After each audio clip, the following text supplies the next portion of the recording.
Hi guys, and welcome to Anna Rudolf, and welcome to all of you for joining us. This is another edition of Nikola Learns Chess with the one and only legend, International Master Anna Rudolf. Thank you so much, Nikola, for the kind words. I think this time we are not muted, so we don't have to For a say the change. introduction twice. Welcome, everybody, to another session of Nikola Learns Chess, which is not gonna be an easy one. What a surprise! Yes. Hey Frappuccino, good to see you. Hey Drunk Pyro, Sepper, my friend, Mattea, so too. Welcome to the channel. Hey, Worship the Legend, how are you doing? And Hedgehog, good to see all you guys here. So, and Worship is torture time. Very well said. oh well, that's fine. Incidentally, Anna and I are preparing a little surprise for you guys, but that will remain a surprise. It's not today. Yes, but we have something special coming up. How are you today, Nicola? And also, Ooh, also, typo in also, my title. What did I? What is what the? happened? What typo in my title? Oh, Lean's chess. Okay, that's okay. That's fine. I think. I Thank was you looking guys. at the names. Your name is fine. My name is fine. All We are right, good. fix. Thank you. Uh, Thank you, Pasqua P, for pointing that out. I think I was so relaxed, so that was understandable. Okay. Oh well. Hey, That's a Chicken fun Morales. one. Yeah, I was gonna ask you, Nicola, about the match that you played against the Chesbra Emin Hambleton, because I've seen the games and I've seen parts of the VOD and I was impressed, but like super impressed. Well, Anna is very kind. I actually, for what's worth, I felt I played better than in the match against Chiu. I had winning positions in games 1 and 5, and probably in game 10. And there, hey, Worship, thank you for the sub. I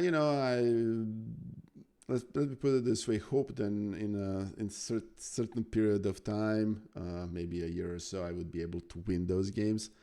But I'm pretty happy with what I played. But of course, I lost the match. So anyway, but the purpose of these matches is for me to learn, and it's not the losing is part of the process of getting better. Hey, Lucy B. Moore, thank you. Good evening. So anyway, Absolutely, Nicola. That's a very good mentality to have. And it's not just about the result. The way you played is so much more important than seeing how you're improving. Nicola had about 96% accuracy in some of the games. 96%? It's um, crazy.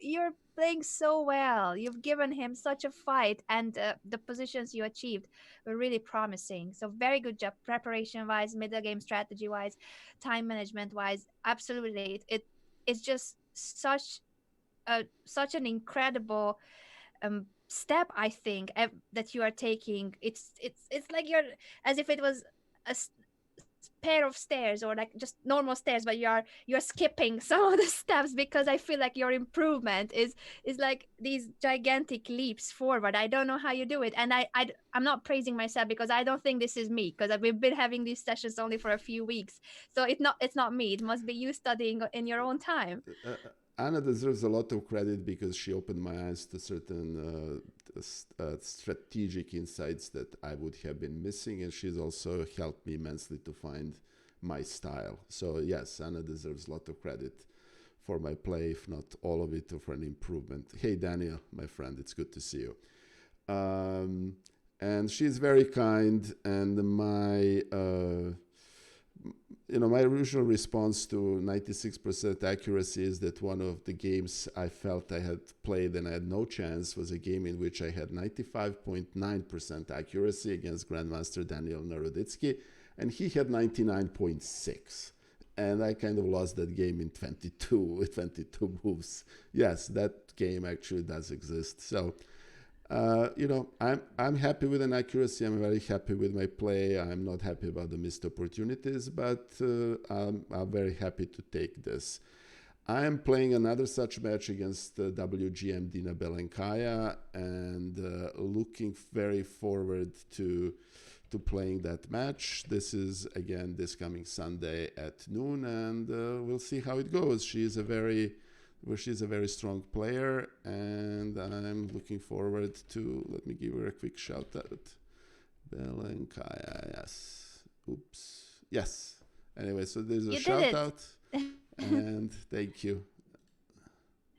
That's gonna be another really epic match, in my opinion, in which I'm predicting Nikola will score couple of wins. After seeing how you played against Chiu and Aman, Dina should be really afraid.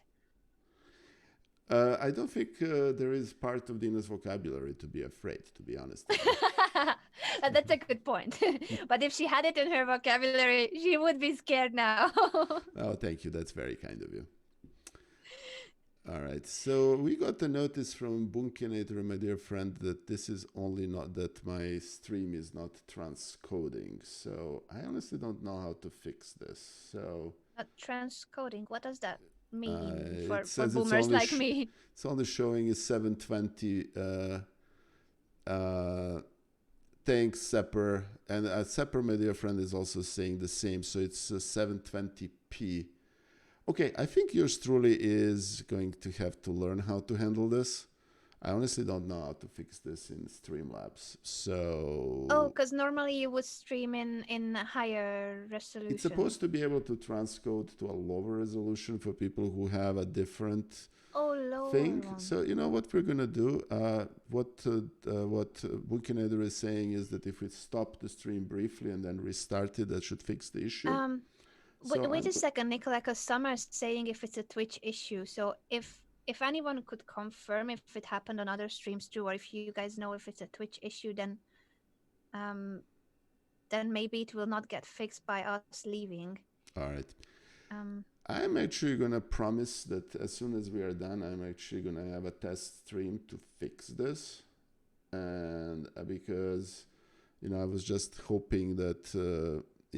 Yes, we're stuck, Matthias 02 at 720p 60.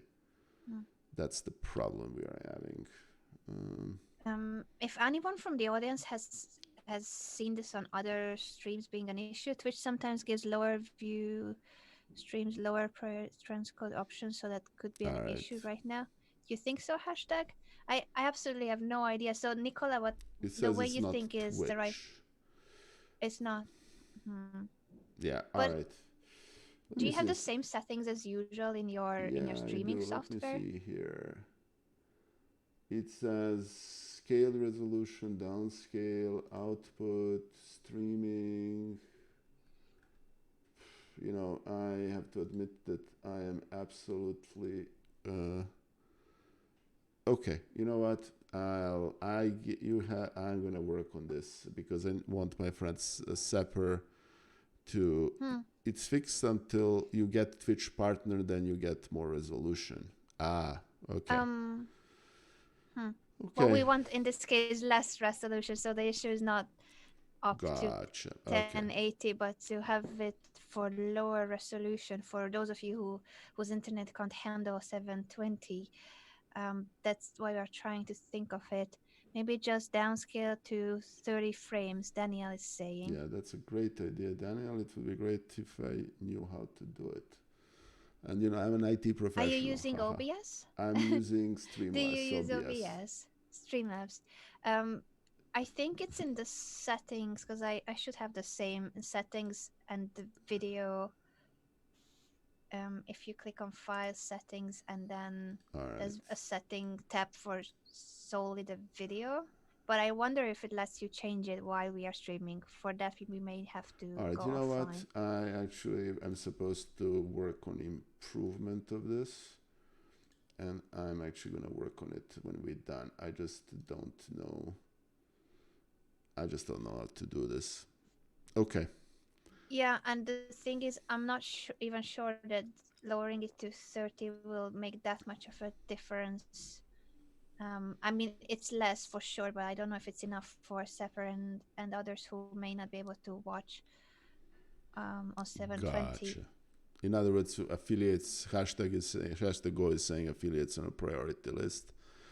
Ah, Okay, well, let me put it this way. This for me is still a learning experience, and there is still a lot to learn. Um, I think we can continue today now because God knows you and I had plenty of these. yeah, Uh, yeah, and maybe it also means that while we are streaming, it will give the option of lowering the quality of the resolution. So if if yeah, it's a priority list, they may do it they may during not the do stream. it. I don't really know how this works Okay, because I don't think it's your settings. I think it's just Twitch. okay. Sorry, guys. We'll figure that out, and at some point, hopefully very soon, I'm gonna be. I think I fixed that leans to learns silent Mhm. Python, and thank you for the fix. But anyway, we'll see. Okay. So the only issue is lags of Anna's vision. Sound is ahead. Really? Oh yes, I beat Hmm. GM Studer. To be quite frank with you, I am, and I can be very frank with you guys. I'm waiting for Hmm. my barber to reopen so I can actually get a haircut, so I can start exchanging heads of stream. Otherwise, my hair doesn't look very pretty. So part of this, I'm hiding my hair behind this thing. So anyway, Your heads are amazing. You thank have you. a really nice collection, Nicola. Yeah. I think Okay. we'll need to go with this. It's just that it's Agreed. slightly out of sync, hashtag is saying, but I don't think it's a major issue if, Okay. as long as you guys can see the chessboard and the moves, because that's what will matter. And we have another difficult exercise for today, another GM versus GM game. Mm-hmm. Will I tell you who played the game, Nicola, or will I keep it for a bit? Are you trying to get? Oh, you're trying to have me guess. You We're should. playing with the white pieces. Do Okay. you play these openings with either color ever? No, but that's Good. fine. It's. I think it's time for me to take off the training wheels. So let's figure that out. Mhm. So basically, this is a Trompowsky attack, and we are Yes. not really focusing here on the opening, but the middle game that will arise from this opening is going to be a very interesting one since Black goes G5 here, a really aggressive approach to chase away the bishop that was pinning the knight on F6. It's not a must move, but it's possible to play like this. So both of these grandmasters, whom I haven't named yet, both of them have quite an appealing, sharp style of play. So their clash therefore leads to these kind of positions where it's already a structurally different, very, very different for white and black. Let's look at this position without any opening knowledge. I don't think we need it right here, right now. What do you see on the board, Nicola, in terms of how's white doing, how's black doing structurally, piece activity, development? What do you see here after move? This is move 10. I found it very interesting that they played e6 and bishop g7. That's hello, Lilybugbu77.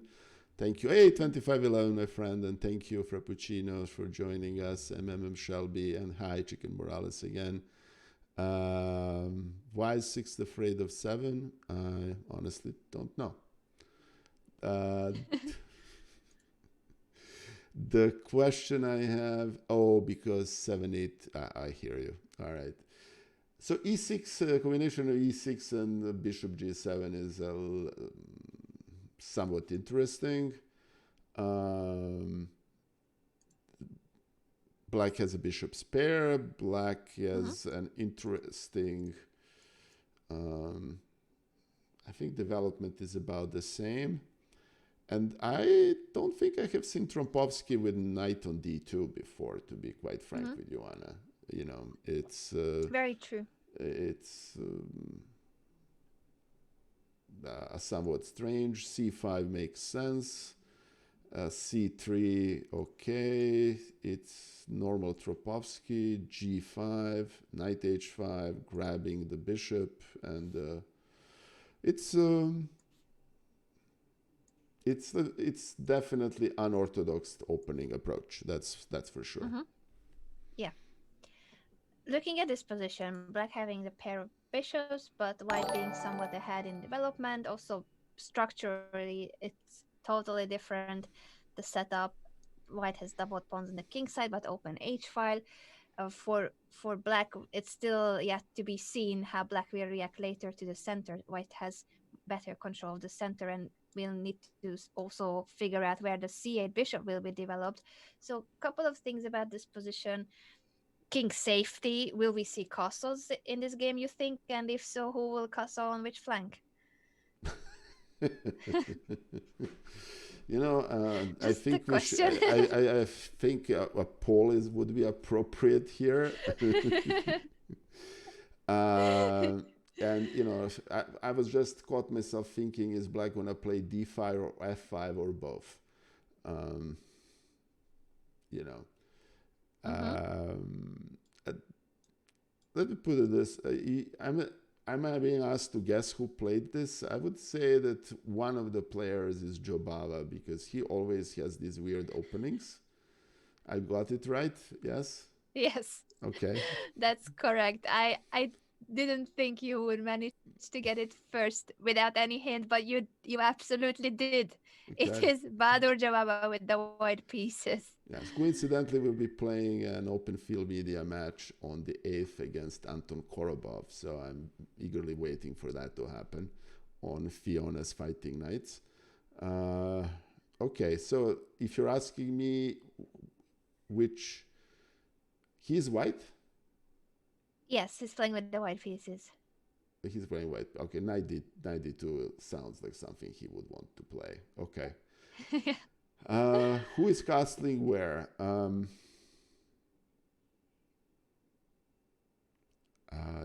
Honestly, Anna, I have no idea for the very simple reason that no flank is safe in this position unless you want to spend. The problem with black is that he needs to develop that c8 bishop, and that c8 bishop, if it goes b6, that basically makes it rather difficult to castle long. Castling short is difficult because of h6 and g5. On the other hand, the h4 is not available to white. That makes it somewhat easier. If I'm white, I would probably try to castle long and then play king b1, but that might be too slow. And something to, should I try to guess who was black? You can try. It's gonna be more difficult, I think. It's Yeah. not Mr. Korobov. I couldn't find the Jobaba versus Korobov, unfortunately. Okay. Um, Yeah, he's simply he's Swedish. another 2700 rated grandmaster, one of the top players from the United Kingdom. David Howell? No, but close. Okay, who is another 2700 player from United Kingdom? All right, chat. You He have any dropped a idea? little bit since he dropped a little bit since and is not that active anymore as a player, but more active on Mike the Adams? FIDE board. Mike Adams? No. Okay. All right. That leaves Gavain Jones. Mm-mm. All right. I think at this point. Oh, Nigel. Yes, it's Nigel Short. Jobava The game was versus played Short. in 2017. Yeah. Hey, Adriana. Thank you for the raid of the party of 37. Just a quick shout out to Adriana Nikolova. She is a WGM from Bulgaria. She is streaming and she is the dear friend of this channel. Welcome, Adriana. It's very good, and it would be good if I knew how to type these commands. Jesus, Nikola. All right.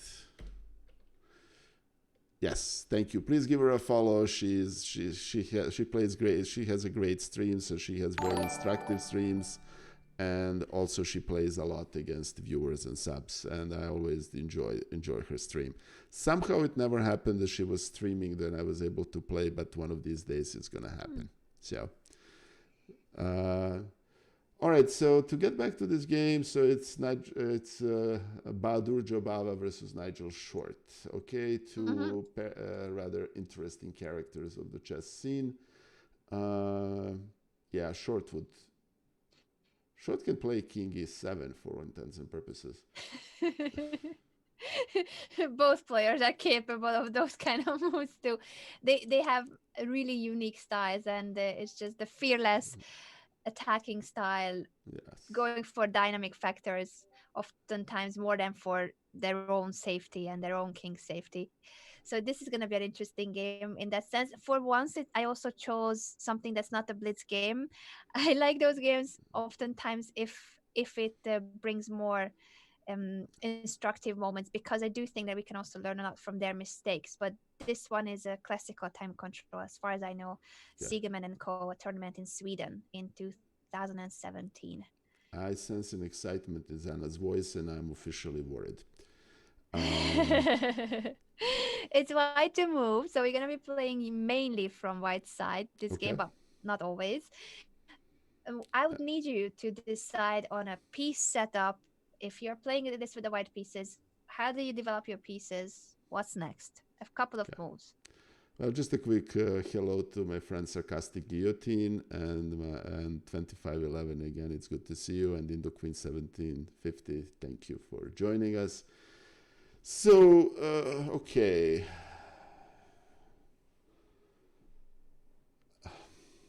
This is a little bit interesting position. There is this weakness on d6. Mm-hmm. And there is a question mark regarding this bishop. There is then question mark regarding castling for both sides. Uh-huh. And to be very frank with you, Anna, I don't know I don't know to come up with a plan. This is still an opening. There's still too many question marks. I don't know where's black gonna castle. Mm-hmm. And in other words, we need a flexible plan. And the That's flexible a really good idea. yes, flexible plan is to basically do what? I'm pretty sure if I play knight c4, black won't let me put my knight on d6 because that would not be pleasant. So the decision here is it in our benefit to provoke d6 or d5? Okay. Then the question here is where to put this bishop. It can go in quite a few places.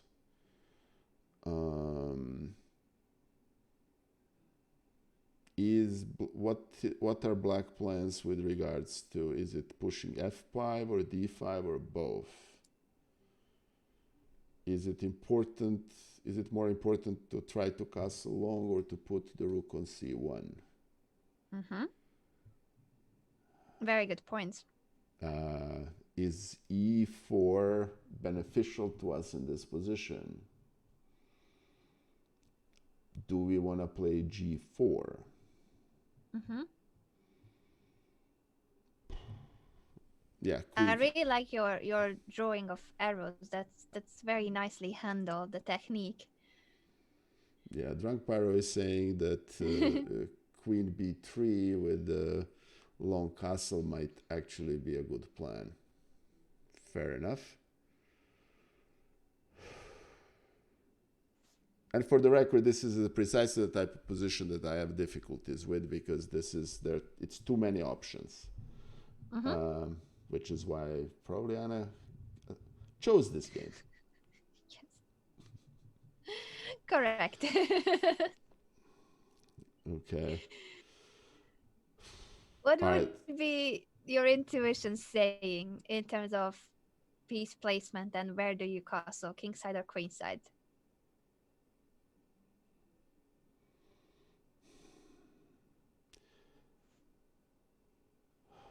My intuition is saying that my intuition is confused. So let's say Uh, it's a blitz game and you um, have to develop your pieces. okay. If I need to develop my pieces, I'm probably gonna, I can't put bishop on d3 for the very simple reason that there is a knight b4, which kind of is somewhat annoying. And then Mm-hmm. what am I doing with that bishop? So in other words, I'm giving Mm-hmm. black a tempo. Uh, True. if I'm moving a bishop, I'm putting bishop on e2 because anywhere else it's kind of gonna, and I don't want to exchange it so it doesn't belong on b5, doesn't belong on c4, doesn't belong on d3.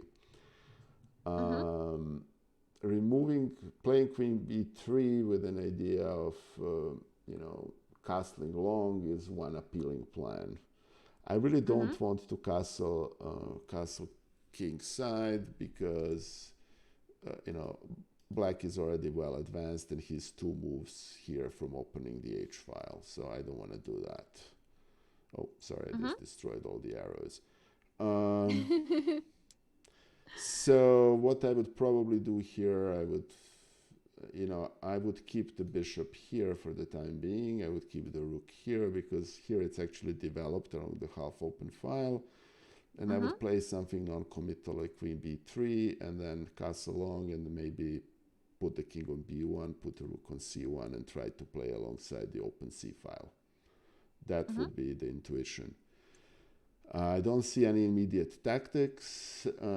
Another thing is that queen b3 kind of put the pressure on this lovely pawn. And hey, Latinkista, it's good to see you, my friend. Thank you for joining us. So, bottom line, I would that that's the plan I would follow, and I honestly have no idea or any ability to judge what they played or when this game went. E4 looks too committal, and on top of it, that's not the type of game that it appears that Jobava is playing, Mm-hmm. because he could have played E4 much earlier, and that's basically it. I think that's a good summary, and you explained very well that why would you choose bishop, which bishop move, because why not the other bishop move? Why would you pick developing first the queen so that's more flexible, and then you can choose to castle queenside? I think those are all very logical decisions. I actually am not sure what I would do here as white. That's why I'm asking the questions and you answer, Nikola. Well, we're gonna now take a look at what Jobava decided. There are plenty of different ways in which you can play this position as white. So the move that he played doesn't mean that this is the only one. I think bishop e2 that you suggested would be one of my main ideas, or queen b3. I like those two moves Yeah. for their flexibility and for not stepping into the ideas of black. Jobava is more of like a let's go for it and provoke the opponent kind of player. So he Okay. doesn't mind that this could lead to a6 b5.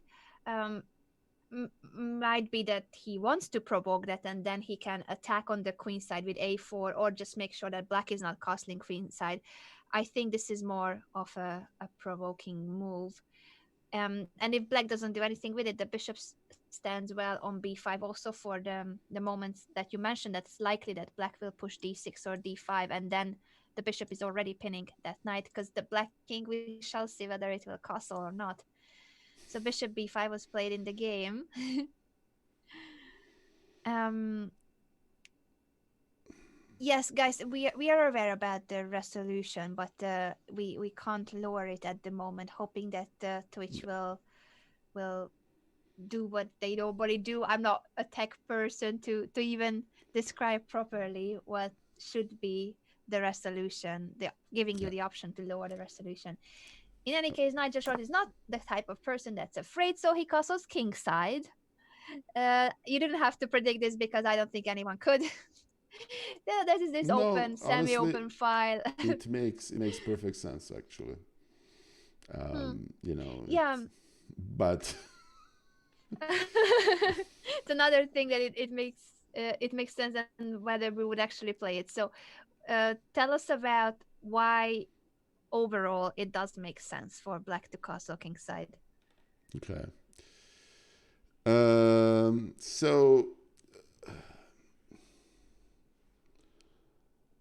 the question is what I would play instead of castling kingside, or what You white can would. also tell us about that. And once you also said that actually it does make sense that he castles kingside. So why do you think castle kingside makes sense? What makes this an okay move and not just castling into white's attack? Well, he has. We're talking about Nigel Short, who's not exactly known for his cautious play, um, to say the least. Yeah. Um, so hey Daniel, I'm actually going to take you up on the explaining this to me because I don't want this to keep happening. But thank you.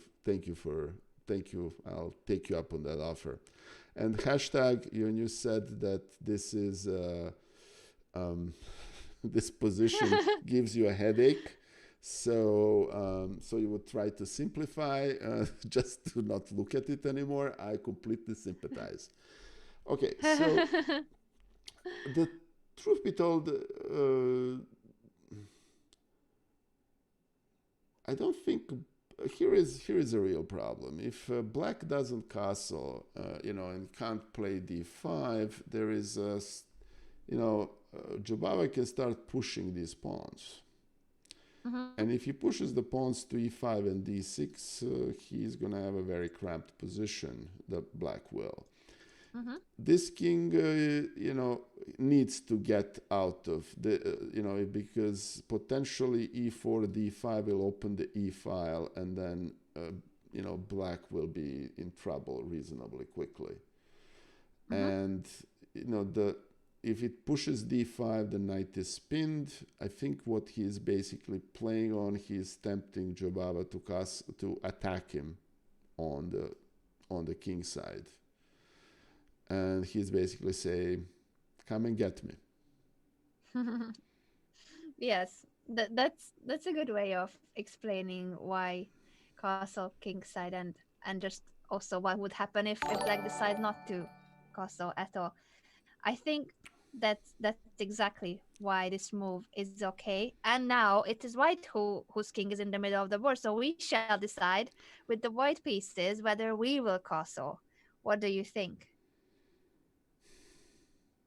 I mean, Jobava is perfectly capable of playing king e2 in this position. I'm not. Connecting the rooks and the queen. I'm actually not even joking. It's actually a perfectly legitimate candidate move, but uh, It is. but I don't think he played that.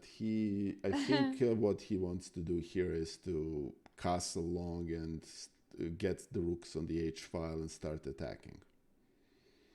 Hmm. Especially since you have this whole white field complex that's pretty weak for black.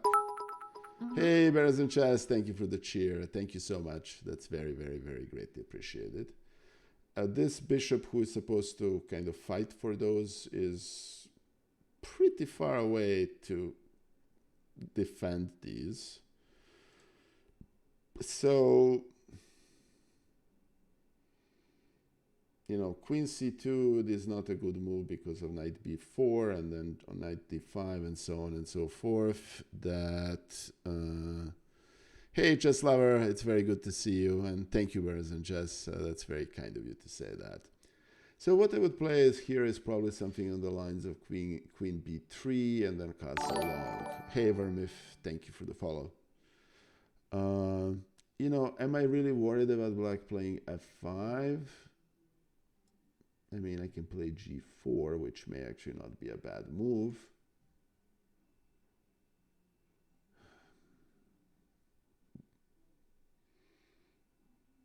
But at least, the position has crystallized to the extent that we know now where the black king is. So it's easier to come up with a plan. Mhm. That's Um, true.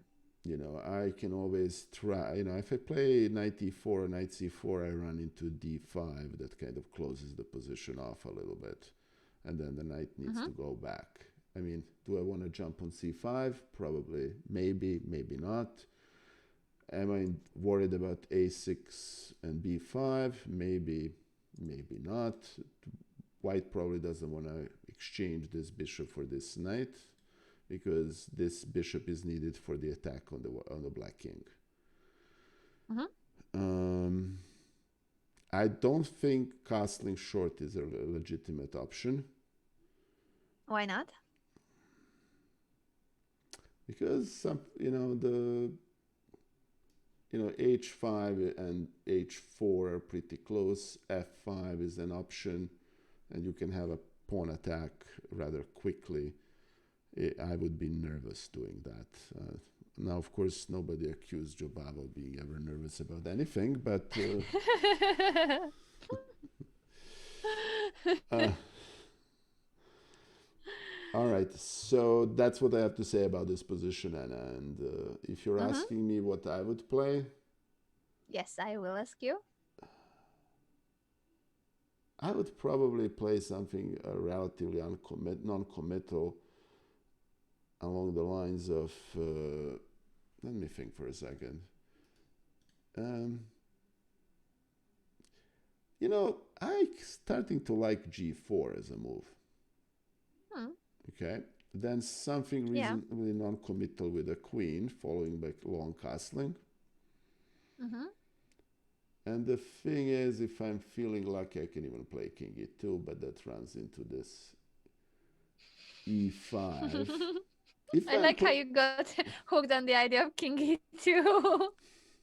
Well, if I'm playing a bullet game and I want to force my opponent to think and to decide if I'm insane or not, I'm playing king e2, but this is not, that's not, this is a long game. So, g4, I'm starting to really like g4.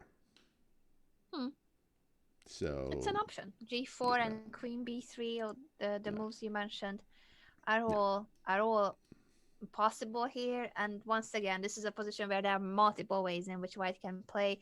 But as you said, Joe Baba is not the kind of person that would get scared. So almost king e2, king castling to the king's side.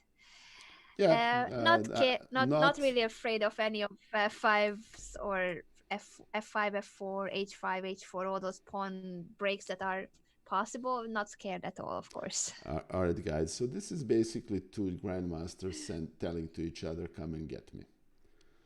Yeah, they are both provoking the other. Bishop b5, I already thought was a provoking move, but they're costling as well. They just set the table for like, come and get me, and then I will counterattack kind of attitude, I think. Yeah. Because it does, every move have, of course, their pros and cons. So if black starts pushing f5, f4, it will also weaken black's king and black's structure. So both players, of course, will need to take care of the pros and cons of those ideas. Now, after castle kingside, oh, sorry, shoot, I spoiled it. Ooh, sorry. I was looking at the sideline. Okay. He And didn't castle just yet. He will castle, but not immediately. I'm so ah, sorry. I was looking at the sideline. Not He didn't castle immediately. He played rook c1, saying that he's not gonna castle queenside. I'm spoiling it. Now I spoiled uh, it. Groom Lake ATC, the idea after castling long is to basically play king b1 and take it out and then put maybe rook on c1. That would be actually a positional move. And yes, a6, b5 are dangerous, but anyway, since that didn't happen in the game, we are not going to discuss it. But open h file, this pawn here, maybe you can sacrifice a knight on g5, move this, play f4, open up. It's all appealing, and this b1 h7 is one huge weakness. So, for what Mm-hmm. that's worth. And worship, you can't guess the move with him unless you have heavily medicated first. I, you know, I love Jobava's ideas in openings. His d4, d5, knight c3. Any player when I was classically trained player when I was growing up would basically, fail a student if he made that move. But it Mhm. turned out it's actually a very good move and it's a very good opening system. Jobava London. So Mhm. anyway, all right. So since we delved into the sideline, where are no no I understood it as a compliment worship. No worries. Uh, Inability, it's like some of the Tal's moves. It's like what? It's so brilliant. Yeah. The genius is incredible. Their Yeah. creativity Yes. and the way they see chess is just like a different dimension. Yeah. I understand you. You meant it as a compliment Yeah. worship. It's all right. Yes. Yes, sorry, I spoiled it. He's gonna castle kingside, but I was just looking at the sideline where I thought, what if Yay. he immediately castled? But he One played move I rook don't need c1 to guess. first. That's the problem. I spoiled one move. He played rook c1, which is more flexible, so it makes sense that even though he does reveal he's not gonna castle queenside, he's still keeping the rook on h1, which is an active piece. So there's no rush with castling kingside for white. But he did choose that side for his king or none at the moment. He could also keep it and play king e2, Ooh, okay. f5. I could have guessed the move. That this move I could have guessed. And yeah, okay. Yes. All right. I'll So give you the point for it because you mentioned so many times for black f5 earlier that I know yeah. you would have said it immediately. Yeah, this uh, uh, uh, as a sideline, this reminds me of some Adams attack ideas in which you basically push pawns in front of your own king. Mm-hmm. So yeah, I'm not surprised. So okay, and of course now Jobava castled short. Almost. It's No, that was another sideline I was looking at. I think also kingside is perfectly reasonable here, if not just the sure. best or as good as the choice of Jobava. Um, but he played something else for a reason. So after castle kingside, now let's take a look at this position for black and try to somehow carry out that plan that you were a bit afraid of in case of castle kingside, which was ideas with a pawn push like f4 to try to weaken the white king. Do you think f4 here immediately is scary? First of all, let's establish that. Hey Tennessee Tuxedo, thank you for the follow. Um, I don't think black has enough firepower in this position to push home the attack. Um, Very good. the queen is in its beginning. We have a tall bishop on c8. Mm-hmm. This bishop is actually fairly strong, but it's pointing away from the white king. So I don't think f4 is a good move at this point. Mm-hmm. There's there's not enough firepower for an attack. Very So good. That's exactly the answer I was hoping for because that's exactly the situation. And if we have established that black does not have enough firepower, how can black bring more pieces to the king side to build up an attack on the king side? well, I think the the the piece that needs to be taken care of first is this bishop on c8, which looks like a French bishop squared. Yes, It's unfortunately, I have to agree. yeah, and for the record, this wasn't meant. Hey, Chess David, thank you for the follow. It wasn't meant. Anna is a great French player. This wasn't meant as a dig on the French defense. Hmm.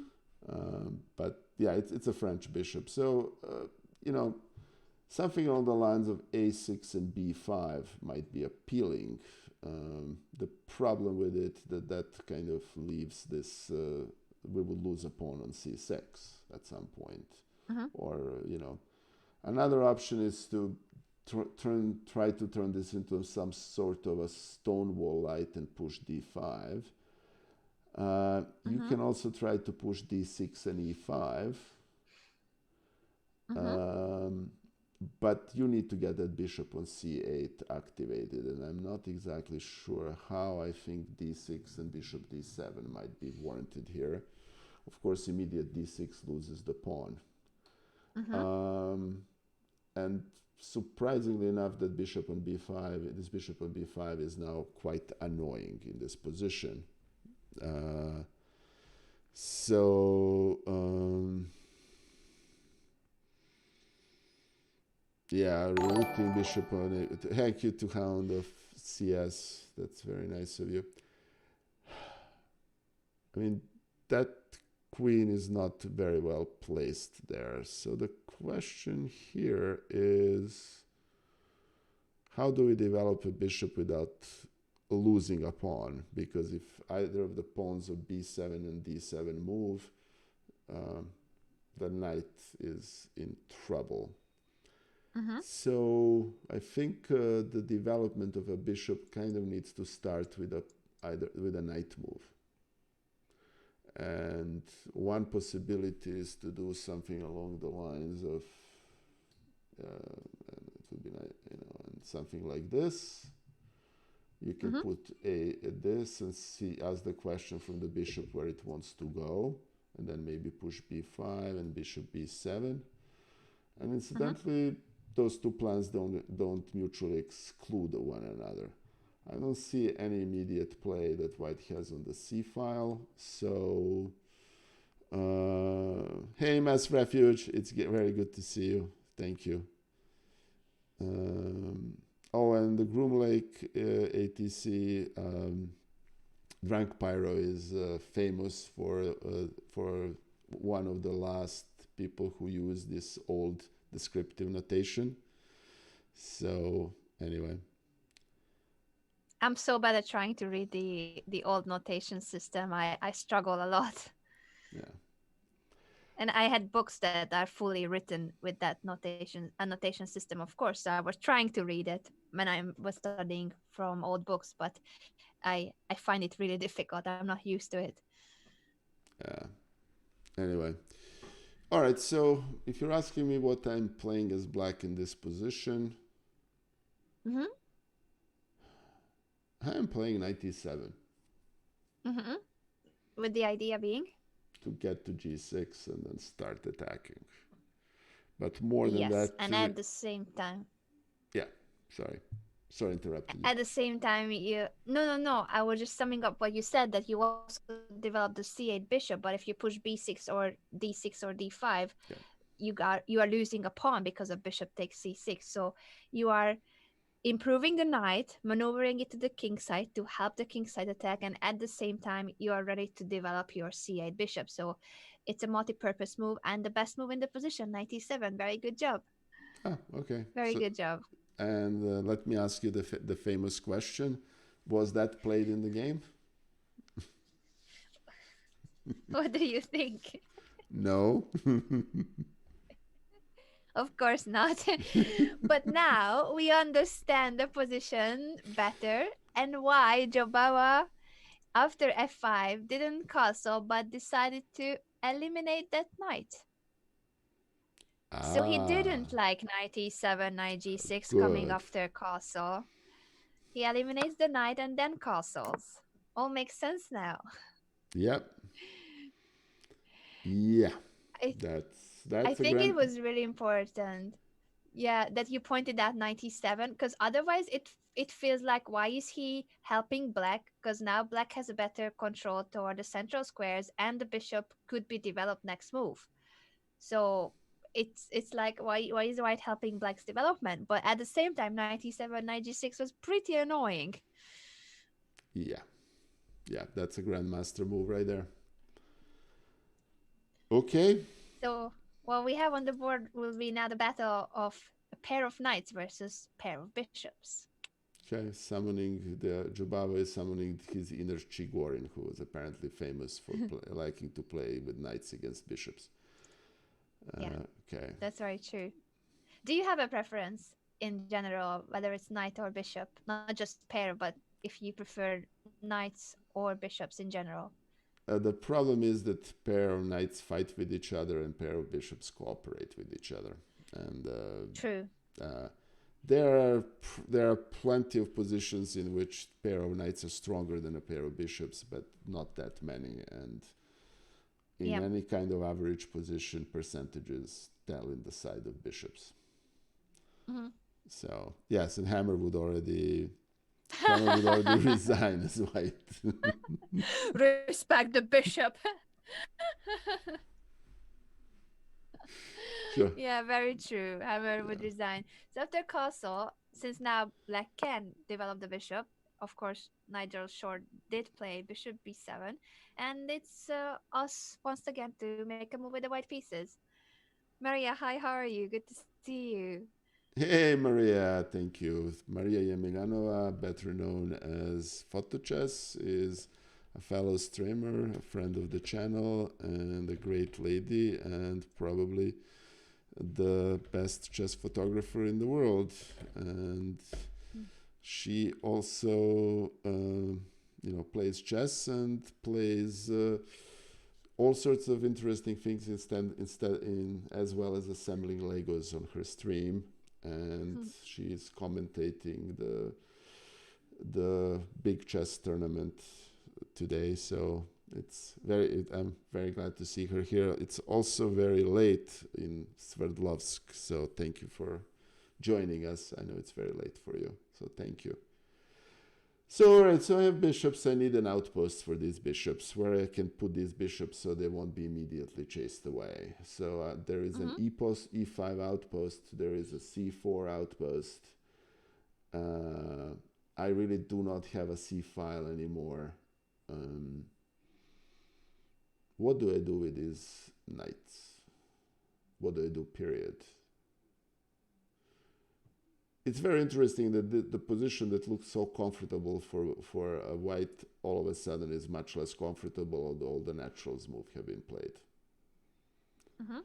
All right, so I can try to play knight b3, hoping to hop on c5 and dominate that bishop. Yep, So that makes a lot of sense. that would be almost like a bullet move. Mm-hmm. I can also play knight c4 and hope to hop on d6 and kind of provoke some sort of a response. Mm-hmm. I really don't have any play with the rooks. I don't have much of a play with the queen, and I don't have much of a play with yes, sledgehammer. That's exactly right.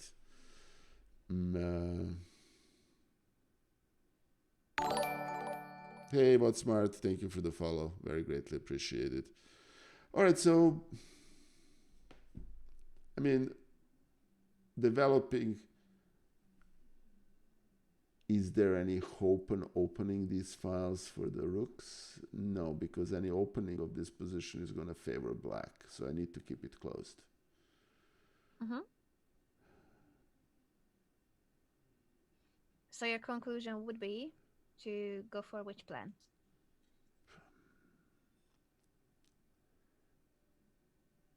Well, if I play knight b3, d6 kind of, but then I have I don't have knight a5, do I? But I can play queen d2 and play knight a5, which is moderately annoying. Mm-hmm. c5 is pretty decent outpost because it dominates this bishop, threatens this pawn, and kind of does some control. And in some hypothetical situations, knights of c5 and e5 would be rather interesting. Obviously, very hypothetical situation. I think knight b3 looks like the best move in this position, unless I'm missing something simple. So knight b3, and you're heading over To c5. to c5. What if knight b3? I stop you with d6. For we can also place Sure. um I mean, we can also place these I on the can board. So play. knight b3. Yeah, I'm playing queen d2 and hoping to jump on a5. Mm-hmm. Okay, then let's think of the queen d2 for black. Your idea is to play knight a5, which would be a really strong move, of course, attacking the bishop and the pawn. What can black do about this? Well, black can actually play bishop a6, which is a very, very strong move. Black can also play a5, Mm-hmm. which kind of asks the question, and that then it's, you know, eliminates that a5 as a field for the knight. And then by me putting the queen on d2, I have kind of rendered that knight a little bit sidetracked. Hmm. So a5 not only prevents our knight from jumping to a5, but also threatens a4 and pushing our knight to a To less a1. fortunate square. Yeah. Yes. And God How do you knows, like the position after a5? yeah, I wouldn't want to play this as white. It's, yeah, I can't. I mean, I can play a4, but then I have that pawn of b2 that will require protection for the rest of the game, and the bishop on g7. I've confined myself into a passive position. Mm-hmm. Yeah, this is a dead end. So if knight b3 is not as strong, the idea is good. So of course we need to improve our knights. We have a pair of knights and we want to find outposts for the Yeah, knights, or at least try to weaken black structure so that then we can land outposts for the knights. But this, unfortunately, because of d6 and a5, the knight now gets stuck on b3 and we'll need to start coming back from that square. Now, having seen this, what would be another way to try something similar? to jump on c4. Uh-huh. So that threatens knight to d6, and maybe later we can also go toward a5. Difference being, once knight c4, if black tries the same, so black prevents us from going to d6 by pushing d6, let's say, then how would you continue here as white? Well, I can play queen a4 because I want to Mm-hmm. prevent bishop on a6. Mm-hmm. And then I'm hitting this pawn, and if black allows me to play knight a5, this pawn is going to be fall very quickly, and therefore, and then I have actually a play along the side the c file, and it's not very easy for black to kick my knight out of c4.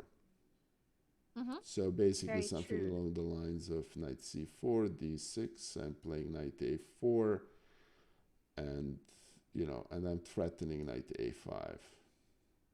Mm-hmm. Queen a4 is a really strong move indeed because of what you mentioned. So how shall black react to this move? Okay, good question. Well, we can bite the bullet and play a5 again. Mm-hmm. What's the difference between this position with a5 and the knight b3 position? Because we have a queen on a4, which is actually very strongly placed. Mm-hmm. Even after a5. So this is a huge difference between the two Yep, setups. That the knight yep, is nice on c4, the queen is strong on a4, and with the knight on b3, queen on d2, that was the exact opposite. The pieces were too clumsy. yep. So that's great. Agreed. It's already a better version. And let's see if you can continue with a strong idea here, since black has just prevented knight a5. Okay, I can borrow a page from last week's core class and play queen a3. Whoa! Look at that move. Yeah. What's the idea for those who may not have seen this maneuver? And whether it's always okay or not to have a queen on h3 or a3. Well, we're asking that d6 pawn to be defended, Yeah. and we're also defending the pawn on b2, not that need to be defended, but yeah, and queen Mhm. a3 is actually, yeah, it actually works. Yeah, it does. It's a very strong move in this position because this Yeah, bishop is busy on the long diagonal, so d6 is a huge weakness in this position, a hidden one, because it's not that clear cut that the pawn on d6 will end up Yeah. struggling. But if you go queen a3 immediately without letting black to bring a rook to the d file, then this is an immediate trouble. Because if black has to push that pawn to d5, uh, how did the pawn structure change and what's gonna happen next? Or give me this position as white any day of the week and twice on Sunday. I mean, knight e5, and then the knights are dominating the bishops.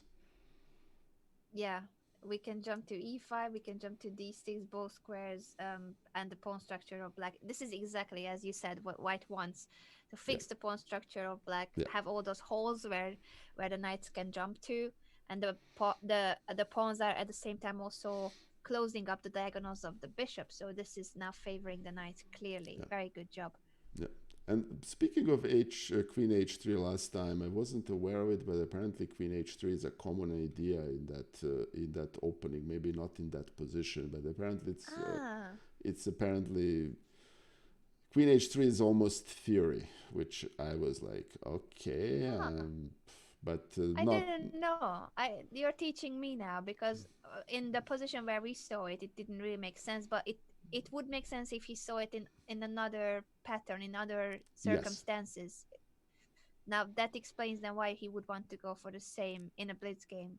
yeah, yeah. Basically, it's that Queen H3 is a reasonably common move in that Hmm. in some Paulsen variations and in Sicilian and Hmm. so on. So anyway, live and learn. Hmm. Yeah. Never would have guessed. This Queen A3 I think is better, a little bit better than Queen H3 last week. Yes. Okay, so I wouldn't want to play this as black. I understand you fully.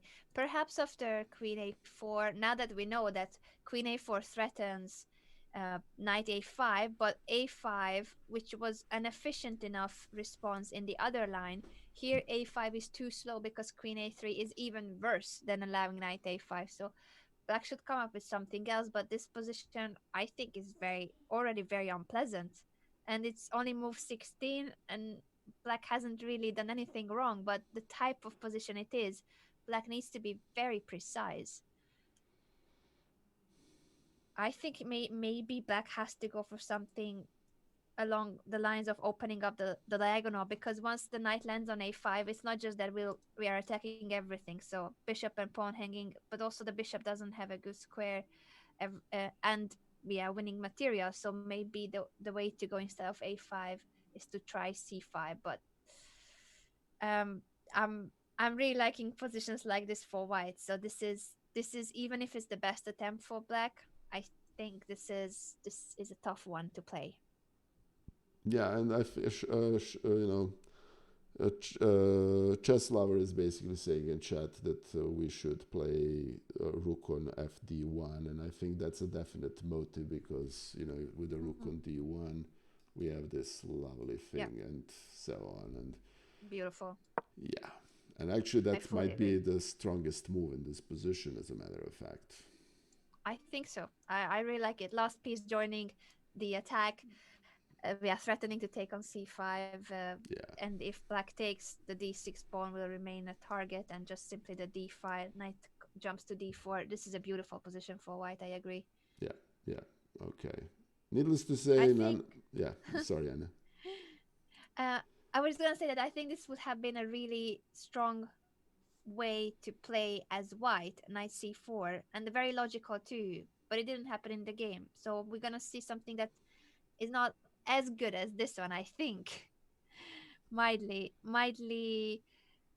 well, maybe not worse, but this seems so interesting. I really like knight c4. I like knight maneuvers. Those have always been some of my favorite ideas in middle game positions. When I see knight maneuvers like this, knight c4, queen a4, knight Yeah, a5, or the queen a3, just how the queen and the knight can collaborate so efficiently. But it didn't happen in the game just yet. Jababa will, of course, want to go for those knight maneuvers, but he played first rook to e1 with maybe a potentially for in the right moment, of course, not straight away.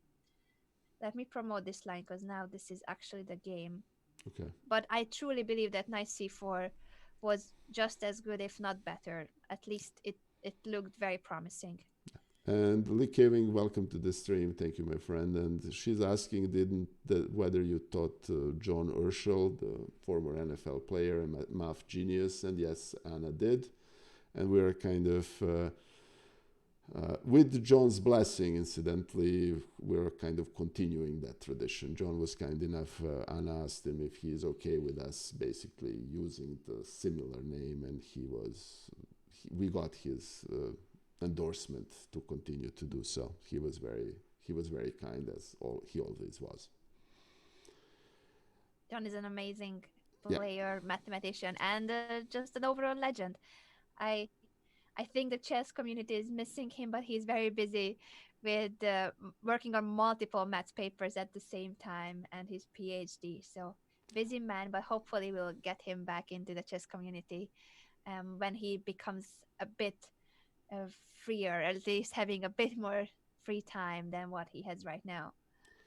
Okay, I'm trying to understand the logic of this move, and I think I get it. I think he's actually doesn't want, he wants to prevent exchanging a pair of the white square, the bishop, light square, the bishop for the knight if white plays knight c4.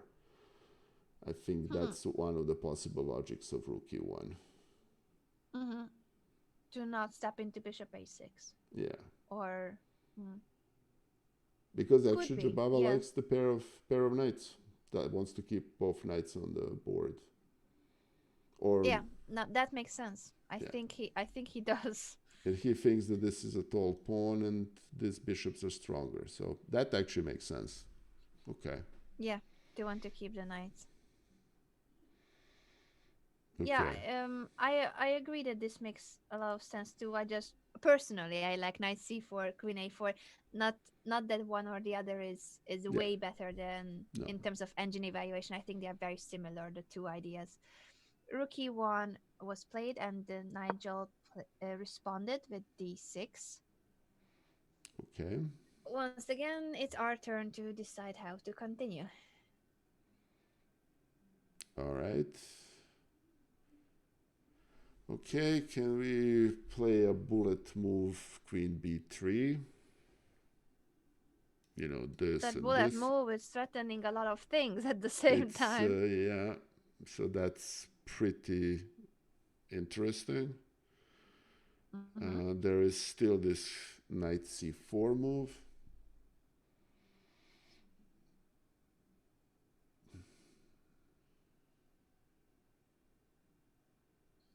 It's tempting to do some. I mean, all right. So what's the logical sequence? Queen b3. I guess queen somewhere when here or here. I'm not Mm-hmm. sure bishop c8 works.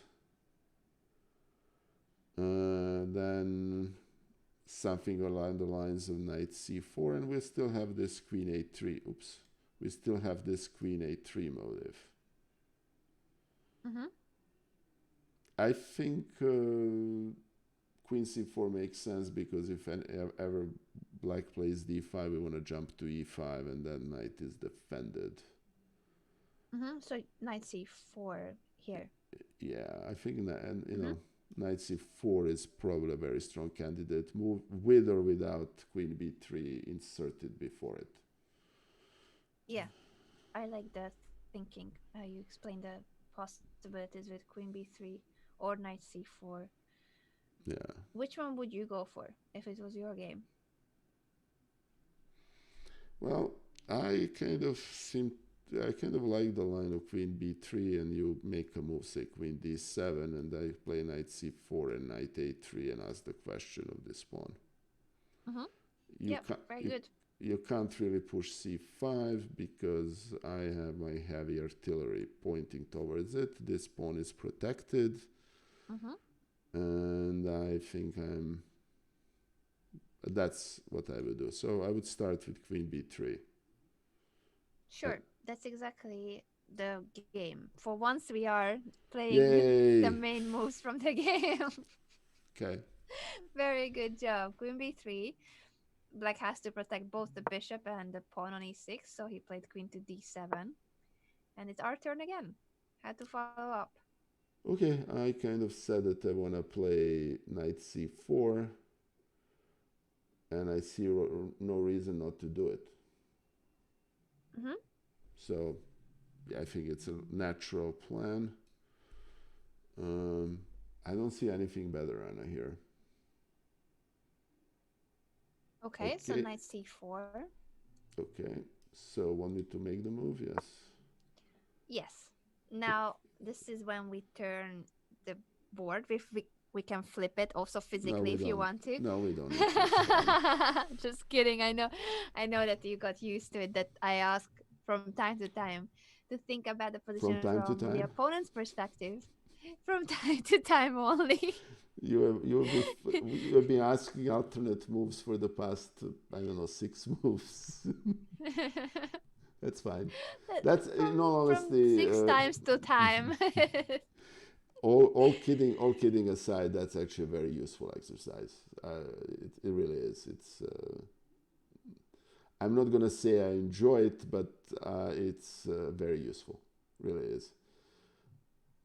I'm glad you appreciate it because I do think we should do that in our own games too to try to find the best move for the opponent before just Sure. believing that everything is a dream scenario in our games. No, we need to find the best responses for the opponent too. So now on to Black's position, how to react to knight c4.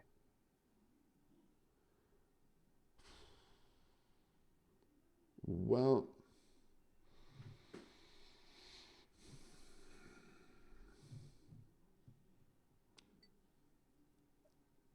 well, something active would be probably called for. Some active countermeasure would be called for here, I would think. Mm-hmm. What is active?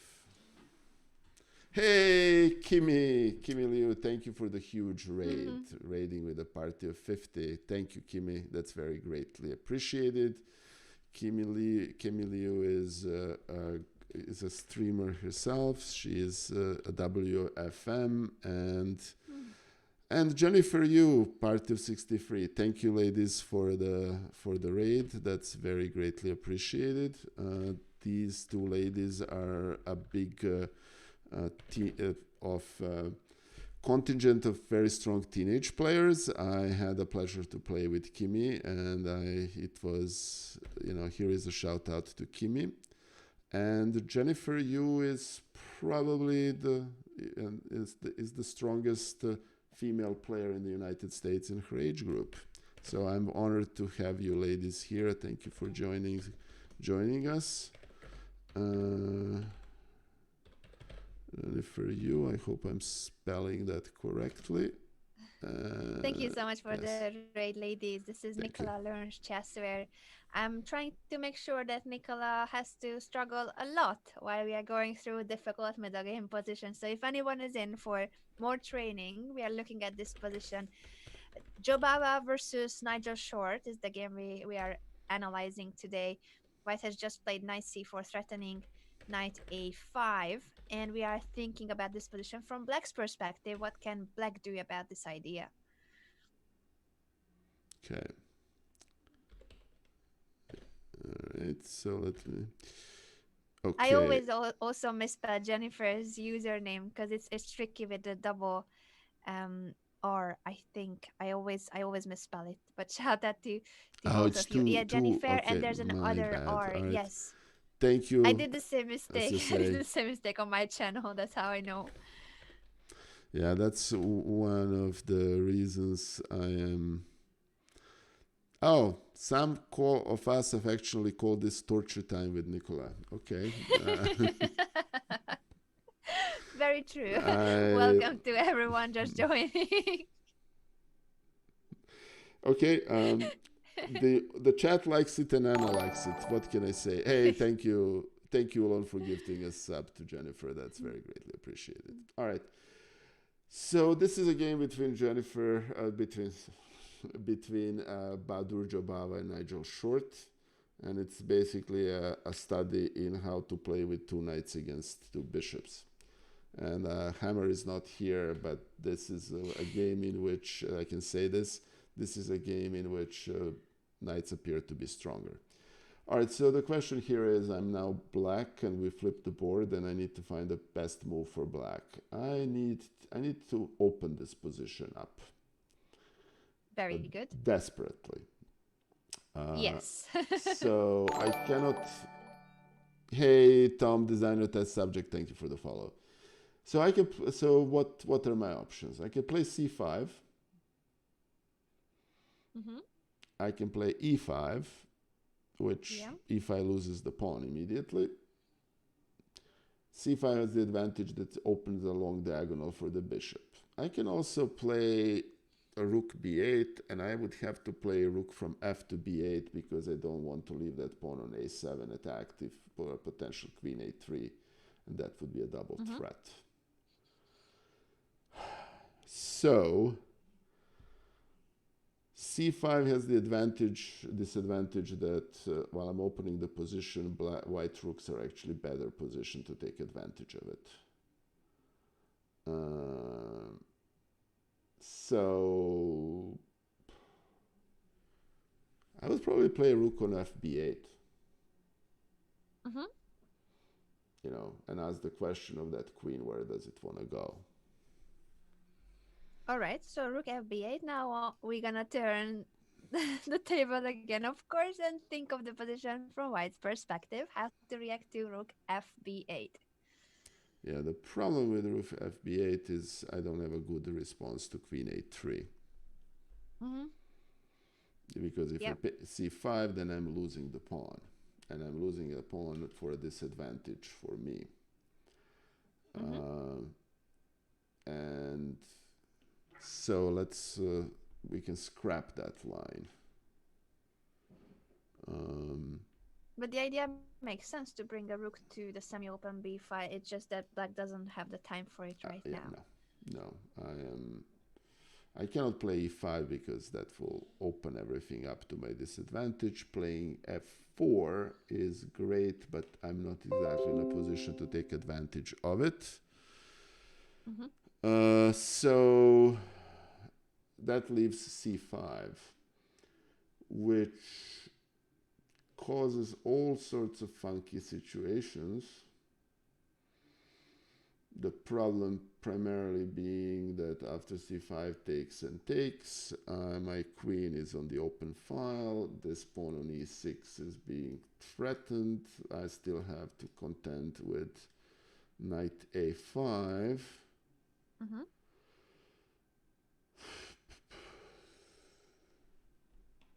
What else can I do? The problem is, like, if I push g4 to prevent this knight, it's gonna be a not very dim knight on the h file. But hold on a second. If I play g4, knight h4, rook f6, I'm defending this pawn and I'm blocking the knight, and rook f6 is actually a useful move.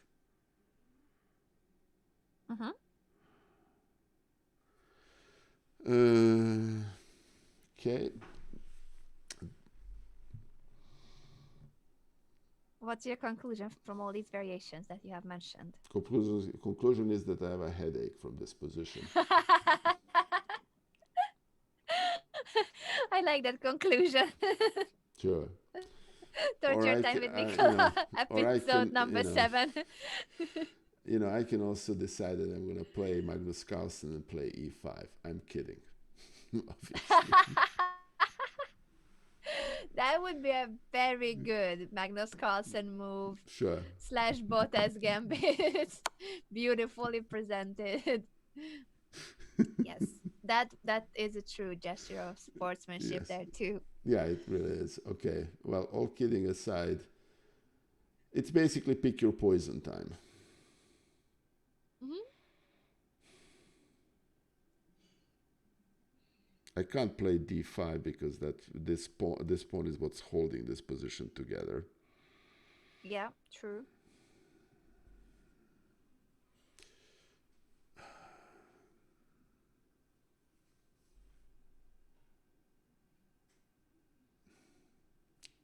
If this is... Hey, Ulan Kolofit, thank you for gifting a sub to Kimi. Thank you so much. Okay, so the real choice here is between c5 and so the c5 versus rook fb8, right, Anna? I don't Mm-hmm. see any other candidate move. Yes, very good. Okay. Which one would be your choice? I think the reason we discarded rook fb8 is because we were worried about queen a3, and then how do we defend this pawn? But then we Mm-hmm. can play bishop f8, and that bishop and f8 is actually stronger than on g7. Mm-hmm. So if, and if we're going to attack, this bishop is actually misplaced on g7. It's biting granite on d4. And we're not going to move this pawn, so we're going to borrow an idea from King's Indian, and basically where that bishop belongs on f8, and we're going to play rook fb8. That makes perfect sense to regroup black's pieces and vacate the f8 square for the bishop. So something, So rook fb8 is one of the options here. yeah, And it's exactly the line that you mentioned after queen a3, bishop f8. yeah, This makes sense. Now black is threatening d5. yeah. Question would be moves like knight a5 in that position. Another thing is I to can play compare bishop whether c8. you want after knight a5 in that position, right? Yes. Or well, we can play those I moves out. can't. I Just can't play bishop c8 because I'm gonna lose the. Gonna lose the pawn. yeah, that's the But problem. actually, I'm We not we can gonna. show this one more time. I'm not gonna lose the pawn. Oh yeah, this. Okay. Yeah. Well.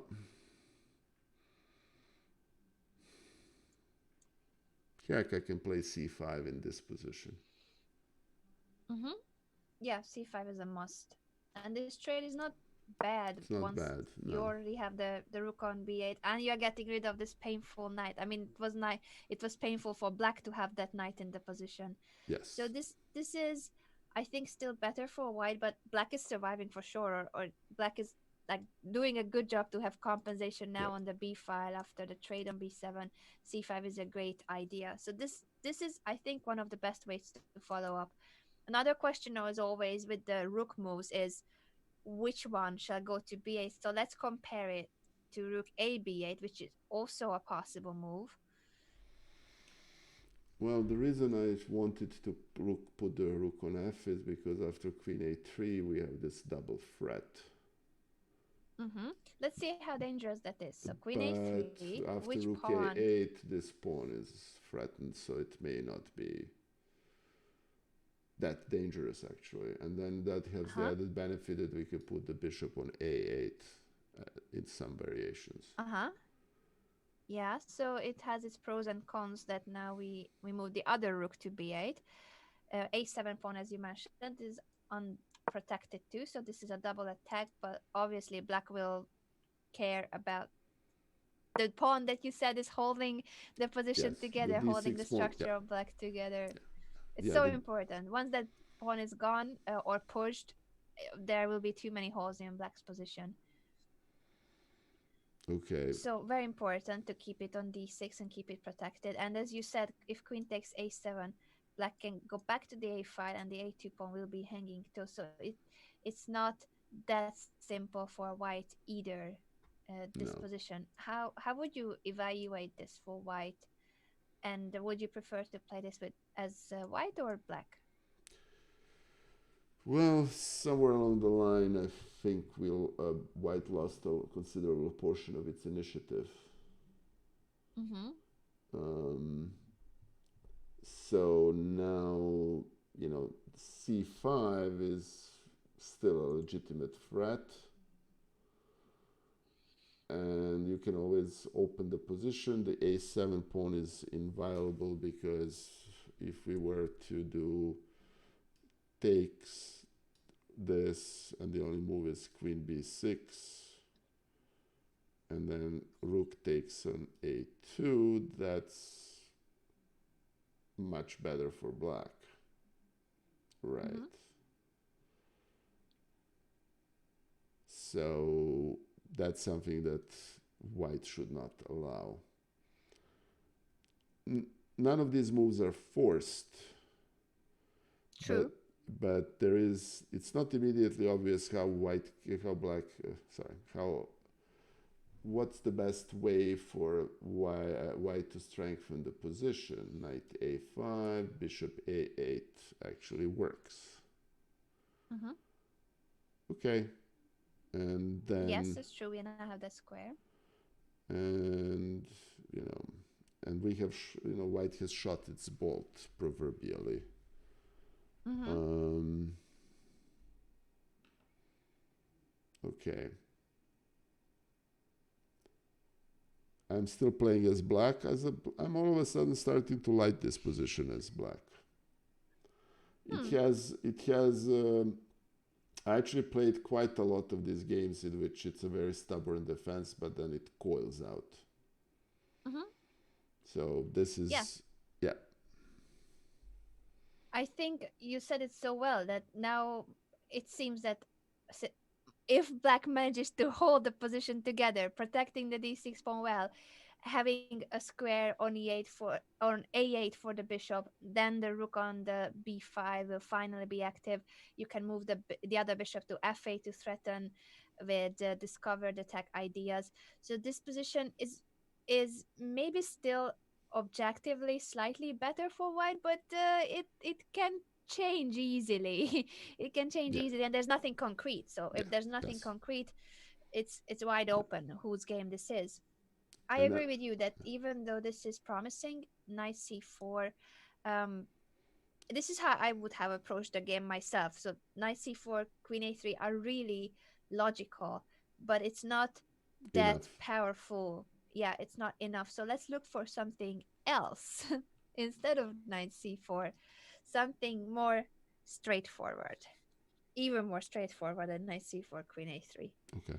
And as chess lover said, the name for it is dynamic potential. And Mm-hmm. and Yeah. this d6 pawn is controlling. I'm not saying dominating the knight, but it's obstructing the knight, and the the thing cannot be attacked. Mm-hmm. Okay. So,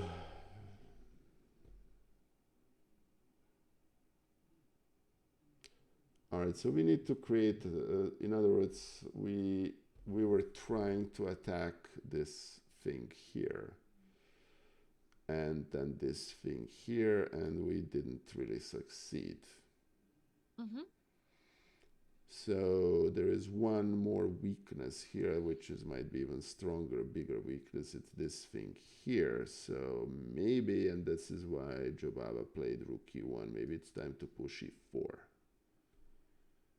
Very good thinking. Very good thinking. Looking at the possible weak spots in black's pawn structure, e4 would now be a way to try to expose the e6 vulnerable spot, that weak pawn on e6. Okay. So let's take a look at that line, e4. What can black do about the threat? What is the threat of white, and how shall black deal with it? All right. So that's the move. Hey, Ninja Kitty Neve. Thank you for the host for three viewers. That's very greatly appreciated. Thank you so much. Thank you. Thank you. That's very nice of you.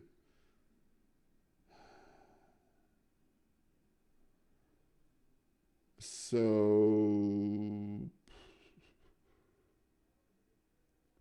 well, obviously, taking it, not taking it is dangerous Mm-hmm. because there is a Why pin. is it dangerous? Yeah. Because there is a pin. And if you Mm-hmm. take on f5, this thing is going to fall, and the rook is going to end up on e6, and this endgame is going to be much better uh, for white. Mm-hmm. Pushing Correct. f4 this being Nigel Short, he would probably push on f4.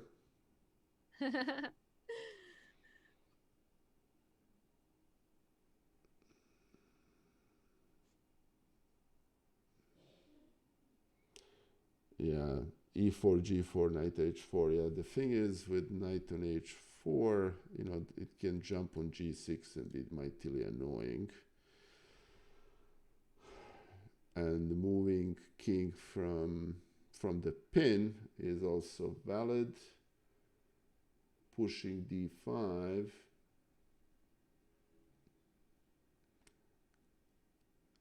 The problem here is that with pawn e4 we have basically eliminated c5 as a viable option for black, I think. Mm-hmm. And that in itself is worth it. Yes, very true, because c5 was a dynamic move for black that would open up the b7 bishop's diagonal, and Okay. also just try to tear apart the central control of white. So e4, very good, very, very well summarized that we are aiming for that e6 pawn, opening up the e5, and also we are preventing black's c5 with these additional threats. So how to react to e4? We will need to make a move for black. Okay, so I'm thinking it's black again now. Mm-hmm. Uh, I cannot allow that. I cannot allow that exchange to happen. Exchanging it is, and then even rook takes, it's way dangerous. Mm-hmm. So you're saying f takes, e4, rook takes. Yeah, and I mean c5 is not a real threat because it takes on e6, and then you can double the rook, and you can, that pawn of e6 is dangerous. You can push d5, but then you need to deal with c5, the Mm-hmm. c6 backward pawn, and that bishop is condemned forever to stay a tall pawn. And position remains closed. True.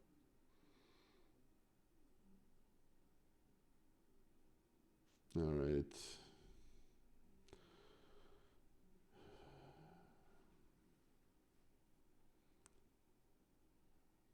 Uh, I can also say, I mean, you can, let me just think for a second. If we do something along the lines of takes g4, Mm-hmm. we may aim to, this pawn may fall at some point because it's only defended by this knight. Mm-hmm. So takes, but then it takes with a rook, and the pawn is actually defended, and you can't play g4. Mm-hmm. True. So you cannot take with a knight. You have to take with a rook. Mm-hmm. I cannot take and play g4 immediately. The problem is that, and then after takes on f5, I don't have time to, this pawn is falling. Mm-hmm. So I'm actually almost forced to play f4 in this position. Hmm. How's the position after f4? Okay, let me put this on board.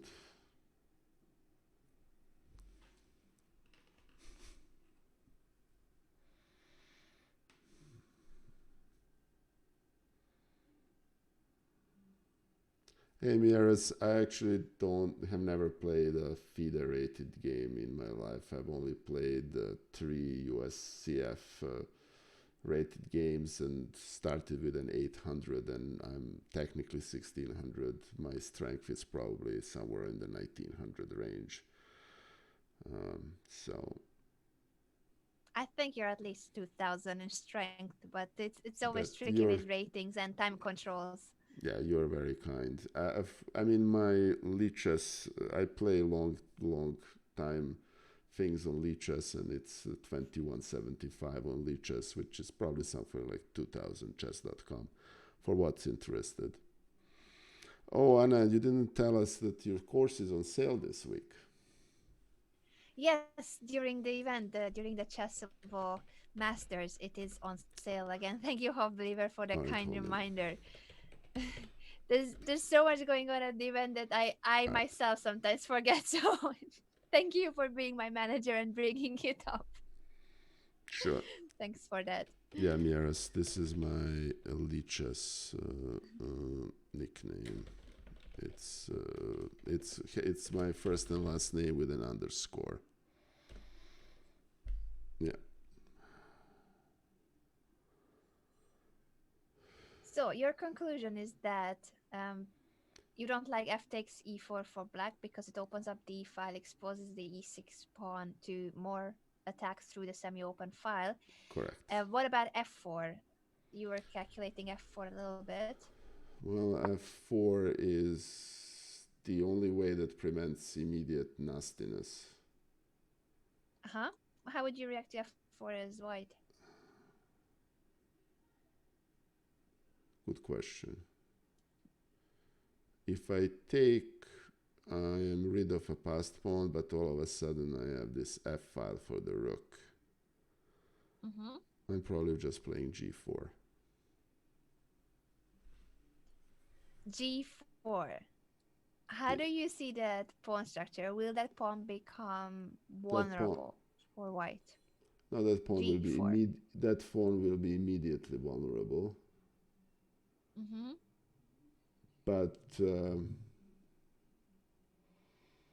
I would prefer to have that pawn vulnerable than to deal with. I prefer to deal with this position and with the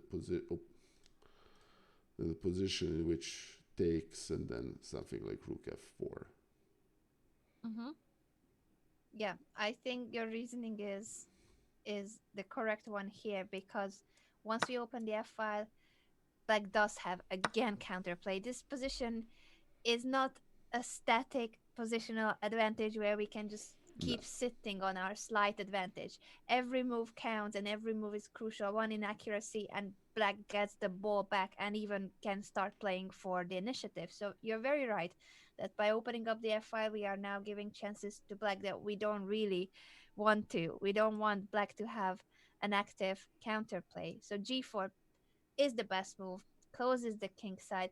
Yes, it can become a target, but right now, no piece can touch g4, and black cannot push the e pawn to open up the diagonal because that pawn is pinned. So, because of the concrete lines, there's nothing going on against our pawn, and that's the right way to think about this, that the f file will remain closed, and if necessary, we will find a way to protect the pawn. I mean, knight h2 in the worst scenario would be a way to still hold on to that pawn. I don't think we will get there because it's not easy for black to attack this pawn. The only piece would be the queen and bishop in the future that could try to attack g4. okay. And just a quick hello to my friend Halvard and a quick clarification for our friend Mieras. I'm obviously not a youngster, and I actually played chess very actively in my teens until I was 18 and went to college. And then I had a little hiatus of about 35 years, and then I decided that I wanted to start working on my chess again. So Hmm. that's What is it that's that got you back into chess? I'm curious now because it's an interesting story that you played as a teenager and then you stopped for over 3 decades. you're How gonna did you get back into chess? you're actually gonna laugh, but you and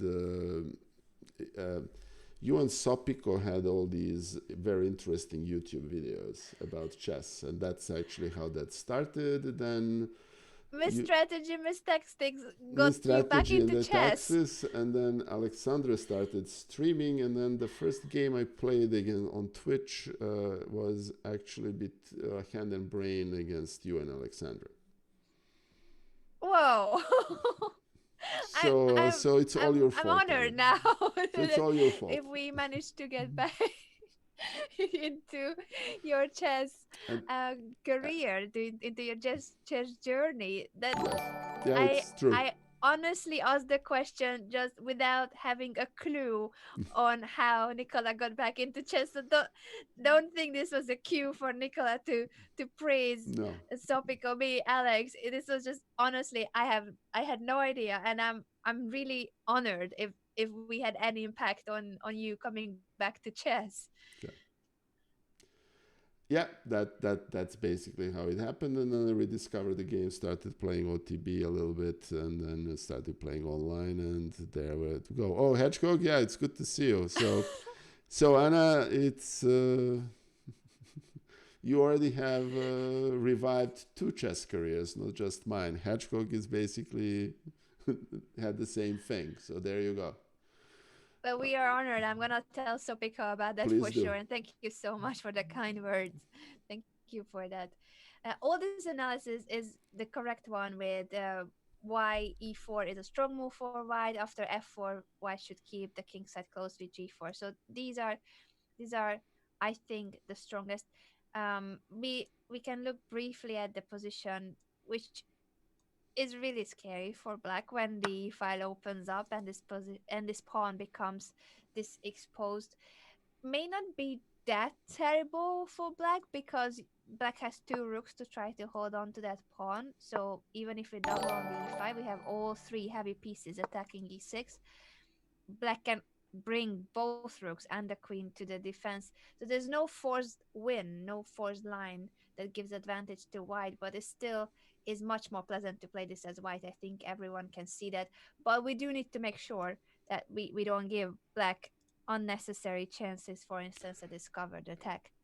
The margin here between of one position for white and and a draw for black or even a win for black is really razor thin. There, Yeah. it's all initiative based and it's very dangerous. Yeah. Hmm. Very Okay. true. Yeah. So in this position, for instance, before we head back to the game, what do you think white should do if there's nothing concrete and no more way of going straight forward for the e6 pawn? Um, what would you do here as white? Okay. Well, I don't have a time to bring in Alechin's gun. Um,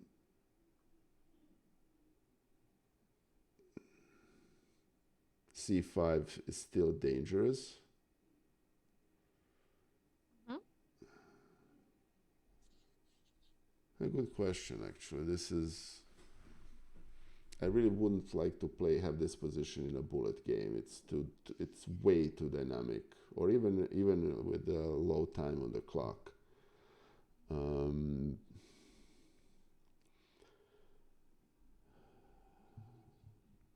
can't play d5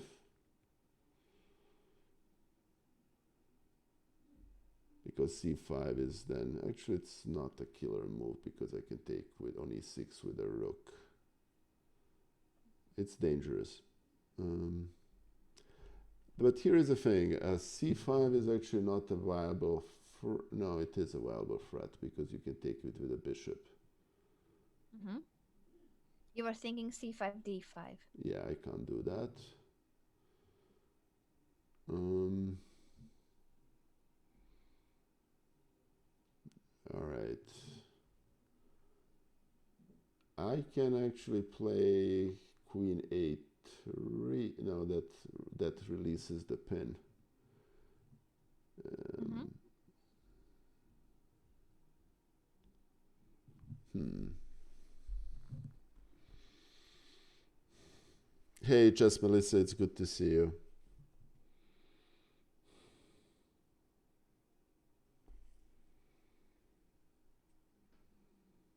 I don't see a forcing move, so this is how do I improve my position type of thing.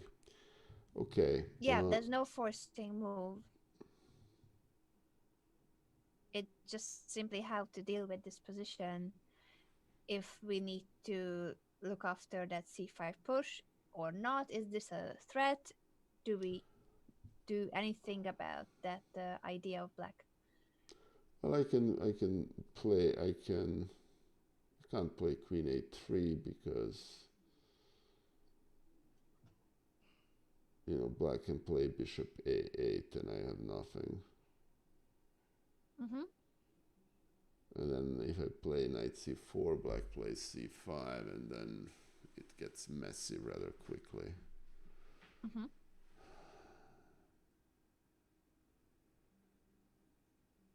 It's actually pretty tough task here. Yeah, the problem with knight c4 that he can play d5, and then that's a pawn fork that, you know, I'm. But then I can play knight e5. Actually, that Chess Melissa is right. That might actually be the best move. And then So the line would be. all right, so knight c4. If it plays d5, we'd go here, and then we Mm-hmm. can. Then we remove the rook, and we have a dominant position. So it's not gonna play accommodate us with d5. So it's knight c4, c5. Yeah. Um, and then what? Um, well, the black doesn't really have any threat. We can just, taking on d4 is really not a threat. So we can just remove the rook from the firing range, Mm-hmm. and then, uh,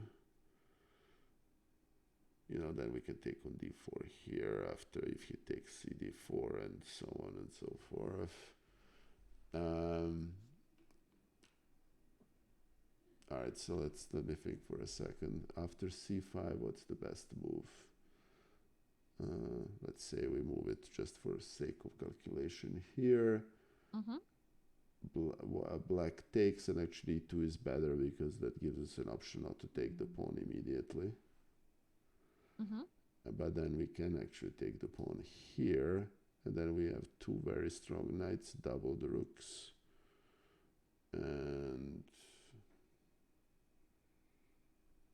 still there is no threat on a5. But then if we play knight a5, then we have 3 attackers against the e6 pawn and 4 attackers versus 3 defenders, and we maintain Mm-hmm. the pin. Okay, so Do you want to play out those moves that you calculated and see how correct that line is? sure. So knight It's a very c4. complex one, so let's do it move by move. So here, and you're saying what about d5? Well, it just takes with a bishop, right? Yeah, Okay. yeah. Unfortunately, we can't take Unfortunately, so advantage of something the like e5 this pin. and this and this,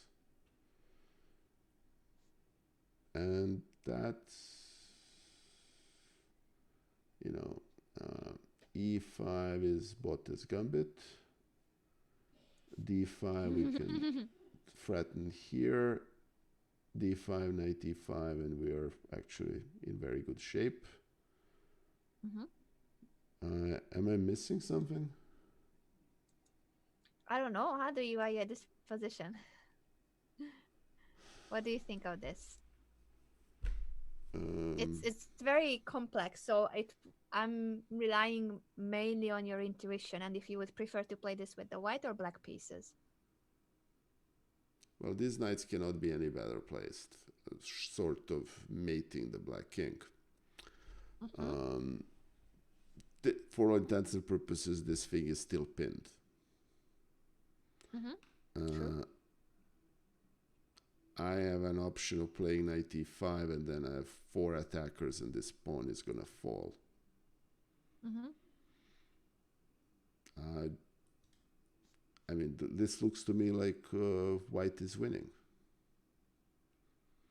Uh, Really? but based on your body language, I'm missing something. I should stop giving up signs of like if it's the right decision or not.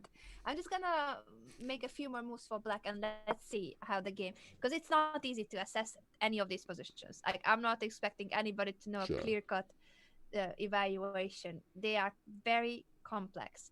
But let's Okay. see a few example moves and how we like the position afterwards. Okay. So this is like yeah, this is an obvious move. Okay. Should I be obnoxious here? And Tell us about your idea. Whoa, I did not see it coming. Let me calculate a little bit. This is not in my notes. This is not in my notes. Wait a second. I'm joking. That's not a good move. You just take on b6 and then down a knight. But I figured I'll pull a little trick on you. Okay. Um, Something that I didn't manage to analyze in advance because I couldn't see this coming. it is not a good move. All right. The question here is, do we really abandon this whole line because of this or not? Yeah, I'm not even claiming anyone is better. Just how do you feel about this position in general, and with which color would you prefer? Do you still think that white is doing better here? Well, we have exchanged places, and the nasty pin is now on the black side. Mm-hmm. Um, but okay, I mean there is a reasonable forcing line, which is this, Mm-hmm. right? And then you have a choice. I've, I've, I mean, we have activated this bishop, and this bishop is all about. Hey, Silarsi, good to see you. Thank you. We have also activated this bishop there. Mm-hmm. The position has opened, and all right. Let's see if we can find something better. This looks like, hey, Hobbit Gamer 919, thank you for the follow. Yeah, looks like we can do better in this position than this and knight c4 forced line, right, Anna? Yes. Also, this was one of the positions that I didn't like so much for white, and it's not even the worst because that I think the final one after bishop d5 is unclear. Three possible results. Even more problematic in the same line. But it was too much to see blindfold, so I don't expect you to calculate all of this. I just want to show it for clarity, Yeah, for the viewers too. That unfortunately, in all this fourth line after c5, rook coming back, it's even more problematic if black takes first on f3 and then on d4. yeah, So giving up the pair of bishops but winning a pawn, and that's free stuff. Free sure. stuff. Therefore, we need to find something that is an almost impossible to find move here. Okay, Good luck, so everybody. yeah, actually, of course, no, I know what the move is. It's basically knight b6, right? Yeah, but I think it was impossible to see it blindfold because Nikola started calculating this way before knight c4 and all the c5 stuff. Knight takes d6, and it's not even the end of the line because I think we all understand that if the knight is taken, the bishop is also hanging, so that's great. If the rook is taken, the other rook is hanging too, and then the f6 rook hangs with a check. Perfect. But what happens if black plays a move like bishop d5 so that the bishop is protected, our queen is hanging, the rook is still hanging, and the knight is hanging? Just to add to the Oh, complexity of the that's position. yeah, okay. Yeah, that's actually easy. I'm taking on Is it? I'm taking on e8. Easy for you. Good job. A bishop takes b3, Bota's gambit accepted. Yeah, but I'm taking the other rook with this, and I'm gonna end up with what I'm gonna end up with. I'm gonna end up with two rooks and a knight versus a queen, and I have a better pawn structure. Yeah, shall we play out those moves Sure. just in case and to show the viewers Okay. what's the material count? And one of these pawns is gonna fall, and I think two rooks are stronger here than the queen. Hmm. Why do you think the rooks are stronger in this position? Well, the black doesn't have two connected passed pawns, and the black king is quite weak, and Hmm. the rooks are already in reasonably active positions. Hmm. I would play this as a white any day of the week. Yeah, I agree with you fully. So this is a very promising line for white. The knight takes d6 is a beautiful tactical idea, but one needs to see bishop d5. One has to calculate bishop d5 in that position. No, and let me put it this way: I don't want to bring back my match with Grandmaster Hamilton, but in the very first game, I actually have a similar tactic that I missed, and that's the only reason that would have been won the game on the spot. Um, Yeah, that's true. it's you know uh, one needs to learn to see these things. Yeah. So, do you think this was played in the game, No, Nikola? no, Of at course. this point it's a rhetorical question. So let's go back to the game. We deviated at queen d7. So initially, but this is very important, and I think that's why these grandmaster games are so useful. A lot of the lines that are super instructive are not played. Yeah, In this case, there are many different ways of handling the position. In other games, you will see that they both see those lines, and that's why they play certain moves to prevent those ideas that are not being played out on the board. But without analyzing those lines, we will not understand fully why one move happens and the other doesn't. yep, In this position, though, I think we have compared knight c4, rook b8, queen a3. So we started out with that idea. We realized that it's okay for white, but it's not earth shattering, that attack against the d6 pawn. So then you switch to the e6 pawn, and that is a really strong move here, e4. But it wasn't played. It wasn't played. Jobava played queen a4, which is not the strongest. It's not a mistake, but it's not the strongest. I really think e4 was okay, the most testing for black, the most challenging line. After queen a4, let me just go back to my notes. I got stuck in my file. I can't. I think my software has frozen, so I'm hoping that it will actually react because I don't remember all the moves by heart, especially after all the sidelines I added to it.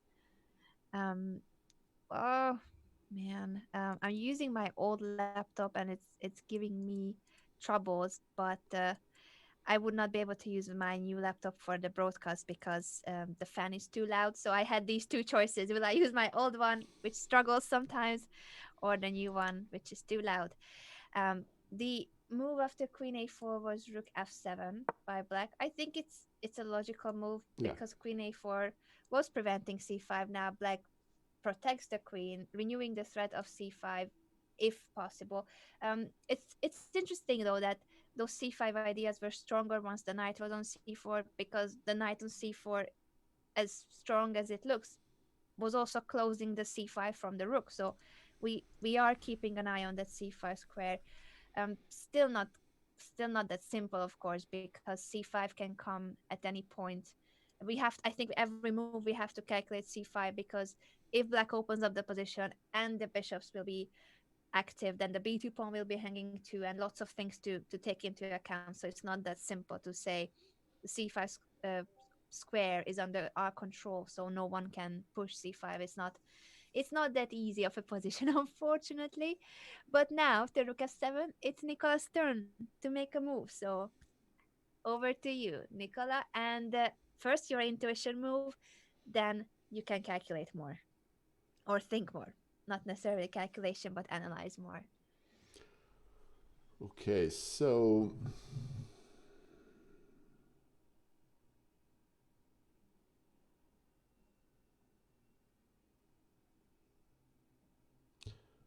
okay, so what we need to do here is we need to ensure that c5 doesn't happen because So we do consider it a threat. so it's C5. technically a threat. It's a positional threat, but it's a threat. Yeah. And we cannot take the pawn because we're going to lose the queen and so on and so forth. And you know, c5 is sufficient threat that okay, so that's one threat that we need to counter, and e5 is not a threat yet, but may become. And Sorry, I was just trying to promote the line and I clicked on something else. yeah, it's Apologies. fine. I always forget that I Okay, need to promote these so lines. so you know, we had that queen a3 as a motive from the get-go for actually quite Mhm. some time. So you know, queen a3 is an option. We're hitting this pawn. We are doubling down on c5, Mhm. so that's a definitely legitimate Yeah. plan. Um, you know, the idea being play knight c4 and ask the question and so on and so forth, because this is still the key to the black's position. If this gets moved and stop protecting this, Mhm. white is going to be lost rather quickly. Mhm. Um, okay, what else do we have? I hate to say this, Anna, but I don't see any other candidate move that actually works. So queen a3 would be your Queen move to a3 go. would be my move, yes. Mhm. Queen a3 is a perfectly reasonable move and also strong in my opinion because it does take care of that c5 idea by protecting the b2 pawn, putting even more pressure on the c5 square, and we start once again with the idea that perhaps knight c4, attacking the d6 pawn, heading over No, to a5. I think queen a3 is one of the best. Jobaba played another move that's also against c5. So queen a3, and there's another way in which to deal with it, and that's b4. this move. Yeah, But once again, it's the type of position where both make sense, and the two are not. But they are two very different yeah, plans. So once you push b4, you cannot play queen a3, knight c4. So you need to pick which setup you like more. yeah. No, I think the danger here is if you play queen a3, then there is a bishop f8, and you Mm-hmm. know the it's I yeah, b4 makes perfect sense. Mm-hmm. Yeah, Sleepy Queen a3 Mario. I think was strong too. So I do think that queen Yeah, a3 was good as well. Just a different setup, different plan. So b4 was played, and now black goes for what he should try to do something on the king side. In the meanwhile, if there's no c5. okay, and I can easily guess the next move because there is only other two moves for the knight, but Which one? it has to be this one because h2 would be lost forever. Yeah, h2 is too passive, knight h4 is the way to go, and now bishop f6. How do we react to this move if we need to react to it? What do you think about bishop f6? Well, the real question is, well, there's only black wants to exchange this and wants to exchange this knight for obvious reasons because this bishop is not the best of pieces. Actually, both bishops are pretty bad. Yes, pair of bishops, but in such a closed structure, they aren't doing very well. Knight g6, maybe to get to f4, Mm-hmm. or just leave it where it is and do something else. Mm-hmm. I think e4 is still a candidate move. Mm-hmm. Hey, Sandcast Lex, thank you for the follow. Very greatly appreciated. Thank you, thank you, thank you.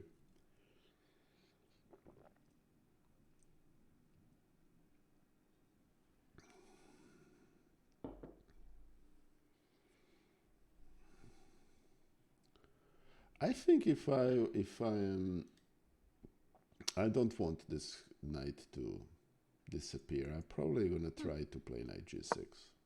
Mm-hmm. So that's the move. Okay. So if I attack it with a move like king h7, then you will be heading toward. I'm going to f4. Okay. And if after knight f4 I play e5, how do you react to that move? So let's say here king h7, knight f4, e5. I'm just curious what would be your move there. I I can play d5. Sorry? I can play d5. So let's visualize the line king h7, knight f4, e5. d5. You You, sure about that? well, you cannot Oh, I understand you now. Okay, sorry. I thought that. you Okay, I'm cannot so sorry. I didn't realize that you are counter threatening with a fork. yeah. I didn't. I thought that we were not looking at the same position in our mind. Sorry about that, Nicola. No worries. You cannot take because the queen is pinned, and if you take the knight, I'm taking the pawn and I'm forking the queen and bishop. Is the queen pinned though? So I did miss the that Nicola is counter Well, threatening to win the piece back. let me. Well, this is an interesting line, and if it's wrong, I think the audience will enjoy it. So king a7, It's definitely a fun this. position to play through. I'm joking. So, but this is d5. I just kept asking Nicola because I Yeah. thought we are not visualizing the same position because the knight is hanging on f4, but his idea is that d takes c6 will then win the piece back. So I was wrong. I was wrong the whole time. So I think I should be taking on d5 after you push d5. C takes d5. Okay. And okay. I was I actually miscalculated because I thought the queen was undefended. But if you take on d5, yeah, okay. I miscalculated. My bad. I think we all did. So it's Okay. okay. All It's right. been already No, that's a fine. long time into the No, that's stream, so fine. it's I normal. for whatever reason I have a blind spot for this f7 rook. And for the record, this happens to be my yeah.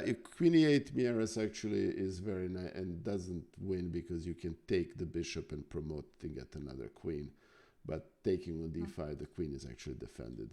My stupid. Mhm.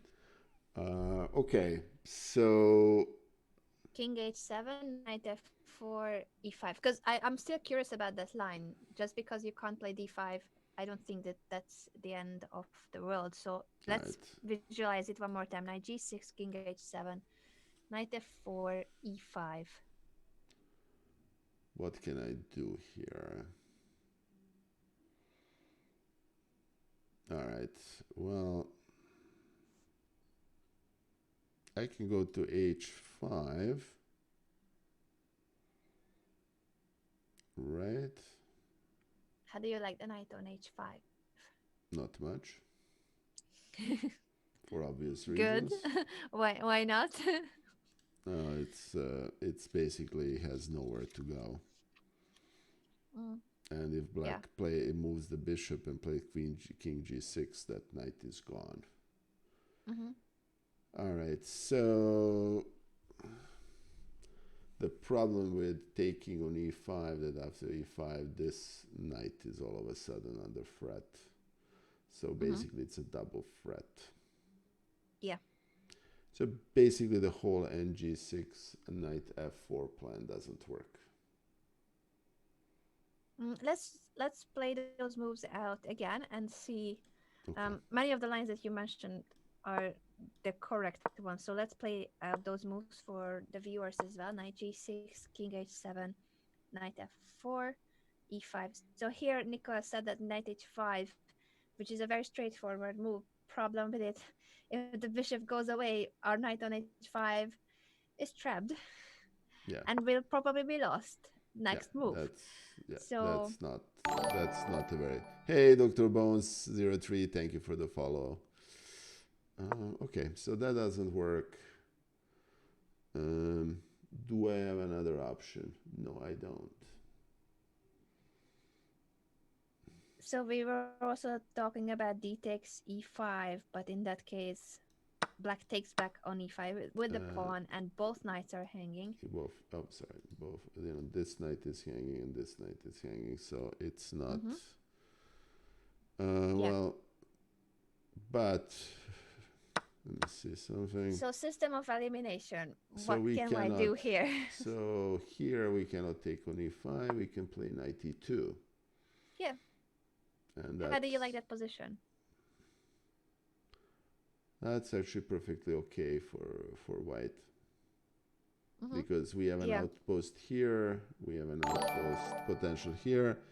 Hey, Mark Esserman, thank you for joining the chat. This is a big Mm-hmm. shout out to International Master Mark Esserman, my dear friend and coach. He is streaming at all times. He is streaming chess and tennis, and lots of things they know about chess I learned from him. So a big Hmm. shout out if you haven't already given him a follow, please give him a follow. He's a great coach, he's a great chess player, and he's a great friend. So, and I'm being tortured by Anna, Mark. Welcome to Help, Torture Time with help, Nikola. help. All right, all right. So knight e2 is a perfectly reasonable move, and I have to make an Yeah. admission. This is the type of moves I usually actually miss. So this is Mm-hmm. actually very useful for me to see. Takes on d4, takes on d4, and actually if black takes on d4, I'm taking it with a pawn Mm-hmm. because I don't want to exchange that knight. Hmm. And if black takes with a pawn, I have a nice outpost for the bishop, for the knight on Mm-hmm. f4.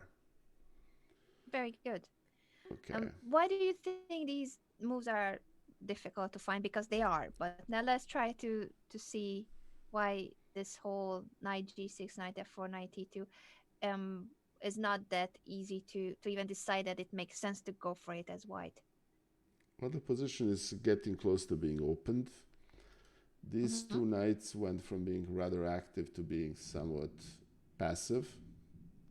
Yeah. Um, this pawn is surprisingly well defended. Mm-hmm. And if white is better here, the path to proving that to improving that advantage is narrowing by the move. Mm-hmm. Yeah. So, Very yeah. true.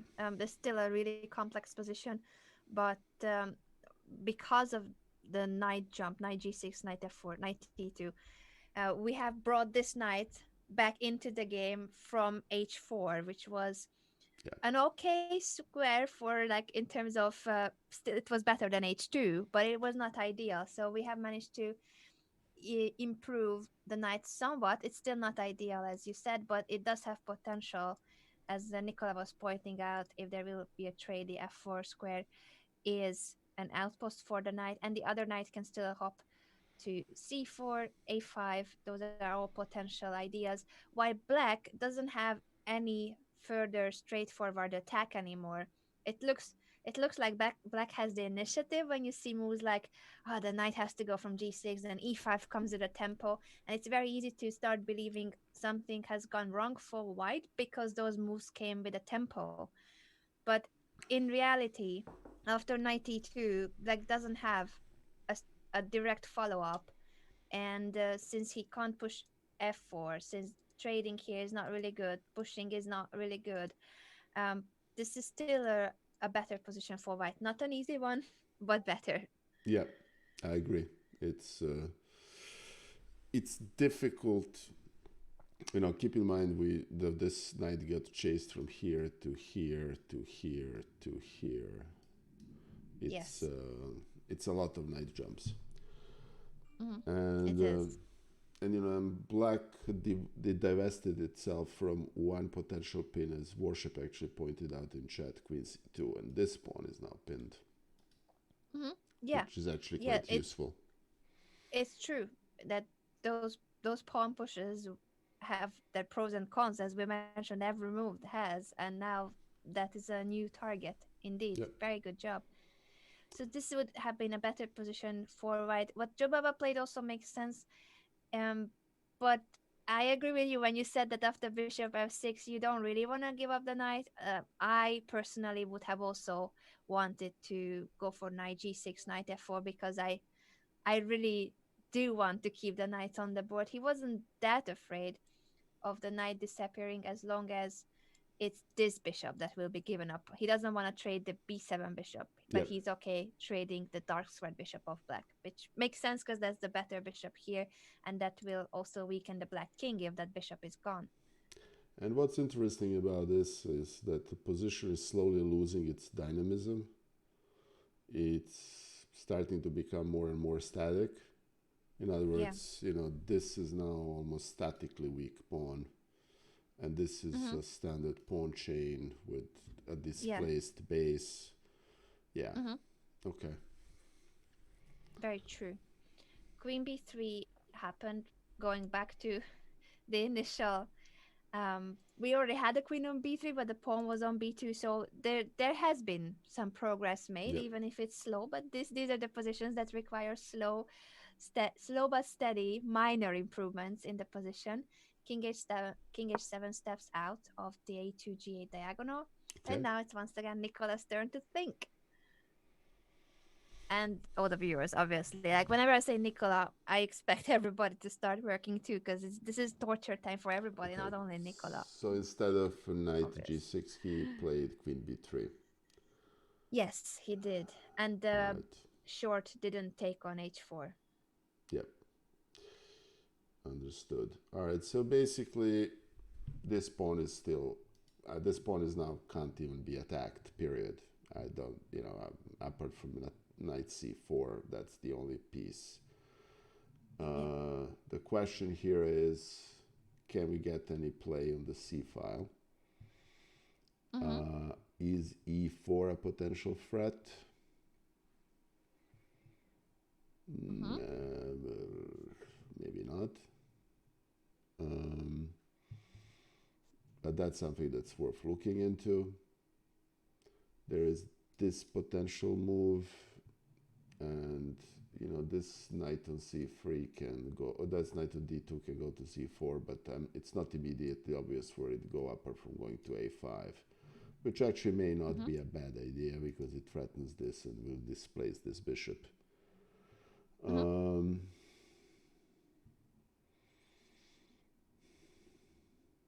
the problem with pushing e4 is that if black pushes f4, then then white can play e5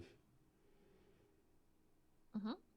and then takes, and then, oh god, this is even messier than the actual position here.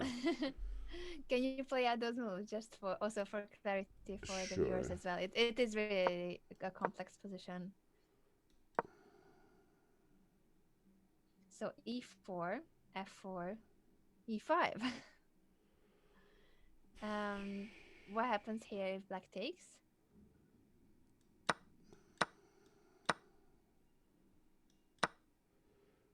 And then all of a sudden it's, wow. Well, then there is this lovely knight here that's hanging. Yeah, but these are the lines that need to be calculated. It's a really difficult position, Yeah. but e4 is the most straightforward because it would open up the e file and help us get closer to attacking the Yes. e6 vulnerable spot in black's pawn But structure. the So e4 question makes here is, a lot of sense. can we do? F4, and what's the follow up? We can't play e5, obviously. So what can we play?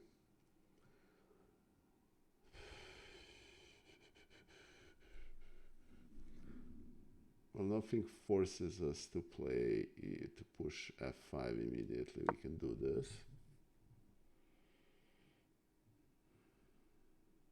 Sorry, which move? I don't see the arrows or move on the I'm board. sorry, I actually made a move Oh, on the now I board. see it. Now I see it. Sorry. Yeah. Mm-hmm. Queen, knight c4. Mm-hmm. But then, this pawn is hanging. Mm-hmm. which is actually So knight c4 seems to be a good losing to idea in Ludwig. general, but there's something concrete. How would you then approach this? So we do want that knight jump, but we also don't want to give up the pawn.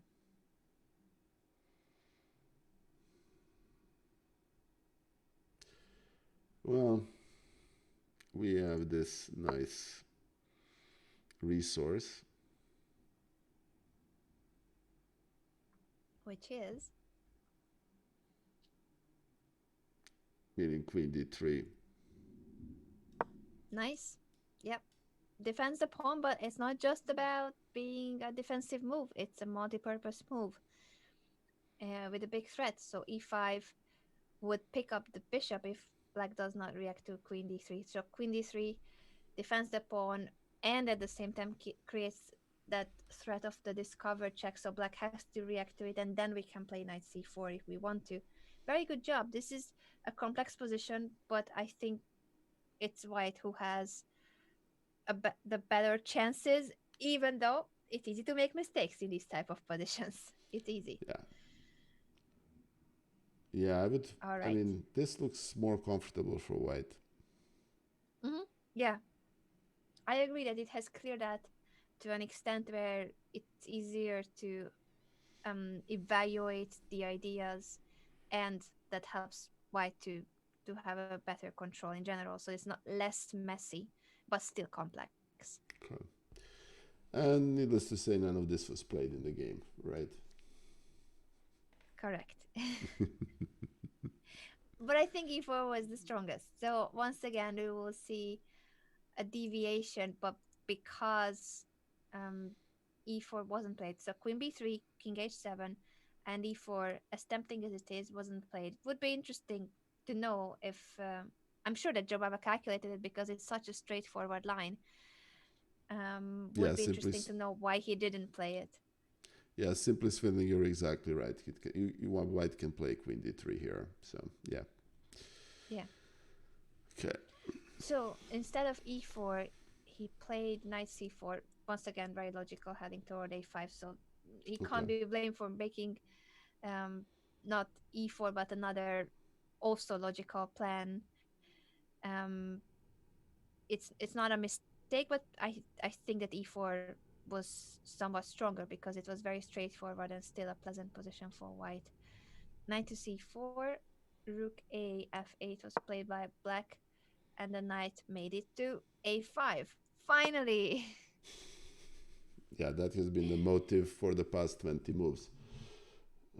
Yeah, only 20 moves. Mieres, this Jobava, Badur Jobava was white and Nigel Short was black. Yeah. In the year 2017, a game they played in Sweden. So white is threatening to take because this queen has a lot of things to do. Black decides to drop the bishop back into the corner. We Yeah. have seen these ideas in other positions. And now it's our turn to think again. So we have made it to a5 with the knight. That's progress, but we need to still keep making progress. What else can white play for here? How can we make some improvements in the position?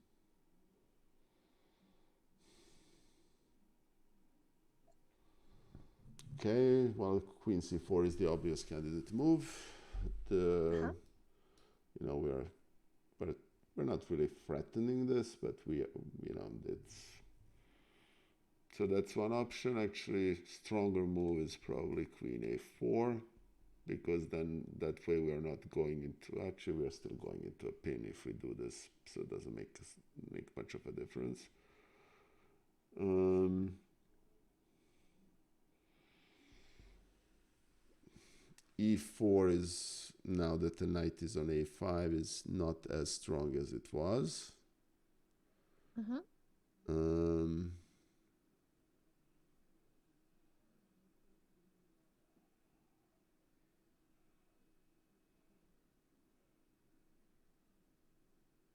I mean, it's tempting to play, almost tempting to play f3, but that's dangerous.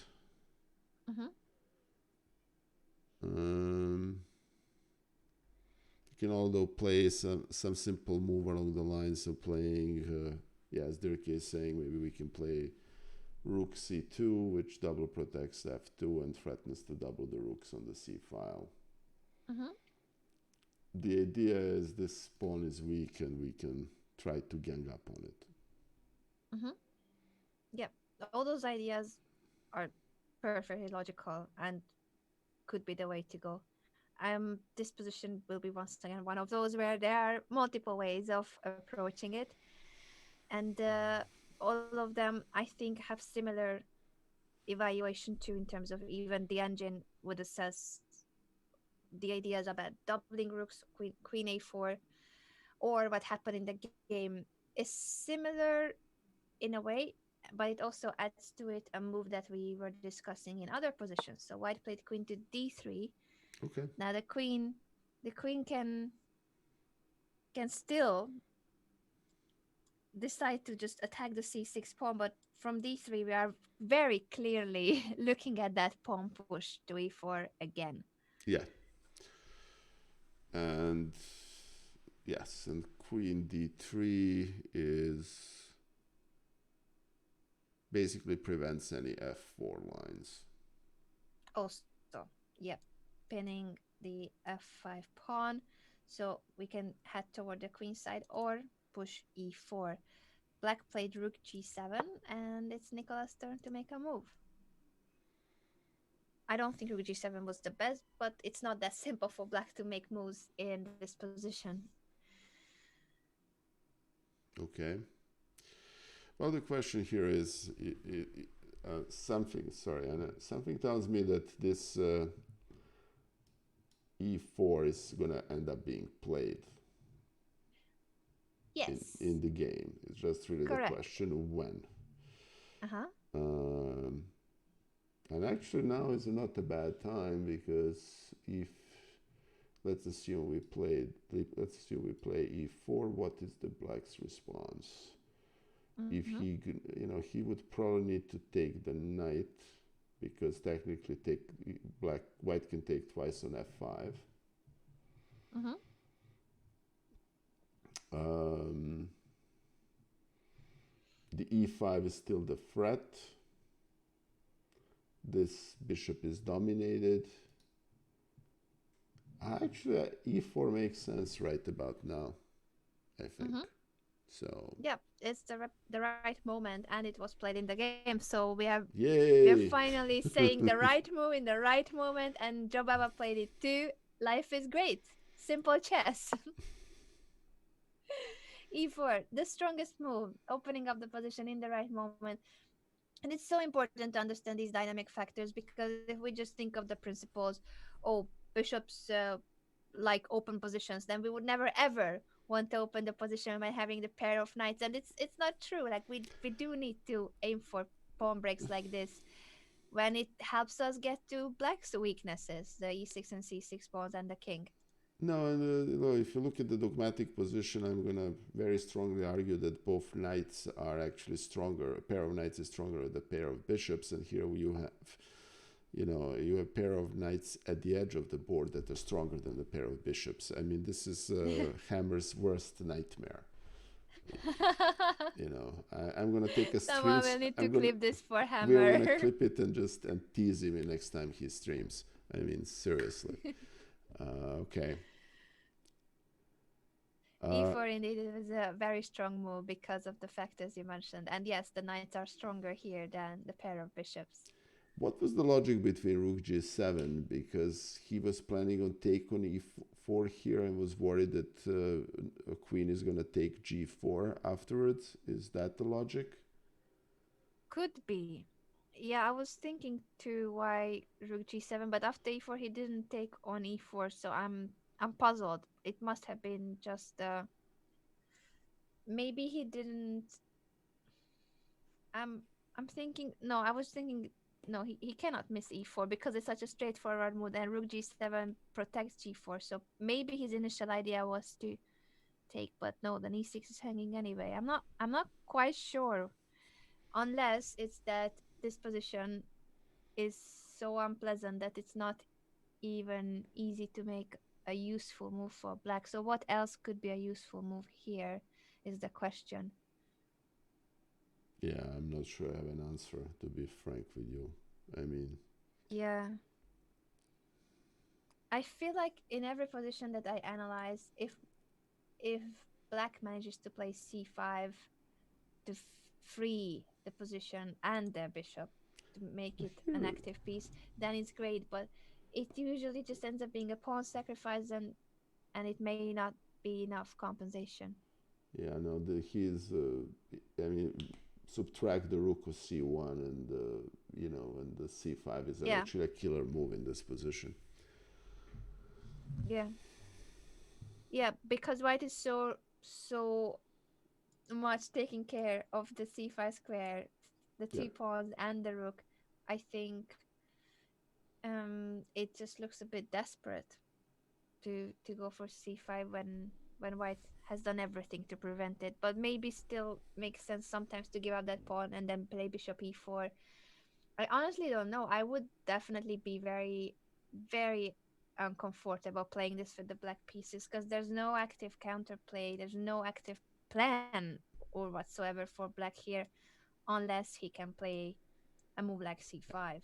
yeah, and this is a position now in which it's the initiative now. Jubaba's initiative is so strong now that it's not now a razor's edge one move. It's kind of, Yeah, yeah, yeah, very true. So here, rook g7 was played, not the best, but as we said, it wasn't really simple for black to make a hmm reasonable move.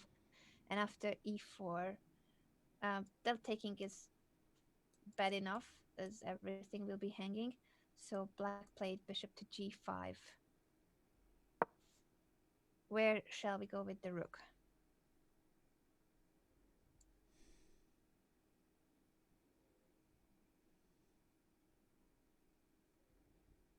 well, there is the natural move is to go to c2, so we can move it on e2 and double up. Mm-hmm. Yeah, rook c2 was played indeed. Okay, And now, finally, c5. Doesn't mean it's that good, but finally black plays it. that looks like a How do we desperation react? move at this point, to be very frank with you. Okay, so we can take on f5 and we can take on c5 with, but we cannot take on c5 because of that bishop, so we take on f5 first, right? Mm-hmm. So we take on So f5. takes. Yeah, very good. So takes and then dc5 and we are up a pawn and the other pawn on d6 is threatened unless I'm missing something simple. So you're saying here d takes c5. I'm looking that there is no swindle that can, but I don't see one. Is there one? I don't know. Let's look at it again. Okay.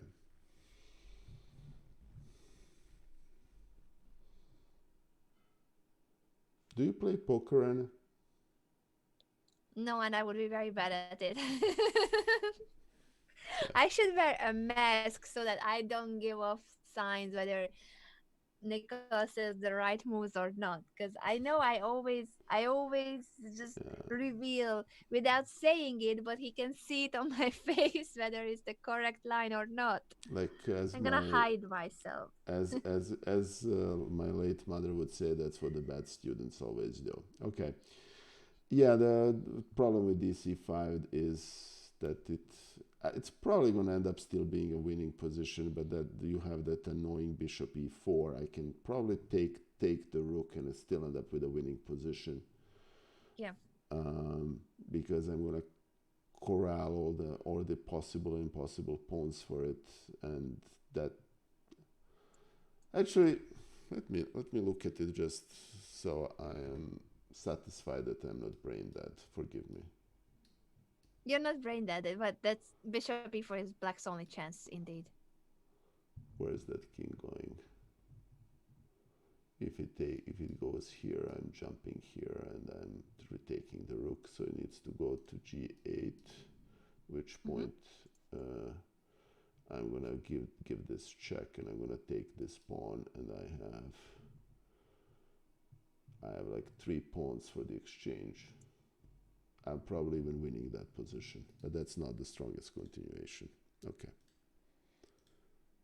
No, that's the correct evaluation. I was trying to scare you into believing that bishop e4 does give some chances for black, but It really, it's difficult to convince Nikola because his intuition in dynamic positions is extremely strong. So I cannot convince him that just because black is winning an exchange, it's not even an exchange because white gets loads of pawns plus the minor piece and the initiative. So that's a better position for white.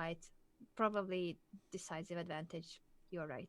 okay, but we can, and I think some of the actually simplest thing mentioned in this chat, we have an alternative, which is to keep this bishop boxed in and play this d5, Yeah, d5 which is is, perhaps the simplest because of not having to calculate anything but just box in the bishop. yeah, Um, but it doesn't mean that the other lines are not just as strong. Simply that it takes some calculation to look at those bishop e4 lines. And with d takes c5, the only issue, uh, which is not that big of an issue, I think, but I was looking at this endgame a little bit out of curiosity. And even though, oh, sorry, I'm trying to make the moves, but my computer is slow and wouldn't listen to me. So even though in a position like this, white is a pawn up and has a passed pawn, already quite advanced passed pawn, it's not that simple to convert these positions because now the pair of bishops is finally if alive and black should have some kind of compensation. I don't know if it's enough, but it is not as easy as one would hope for it. um, Tactical motifs like this don't work because the rook on d7 will be hanging, so there's nothing concrete, but just simply the fact that a lot of endgames, even if one has a pawn up, not just this position, but any other one with a pawn up versus the pair of bishops, is still really hard work to win if it can be won.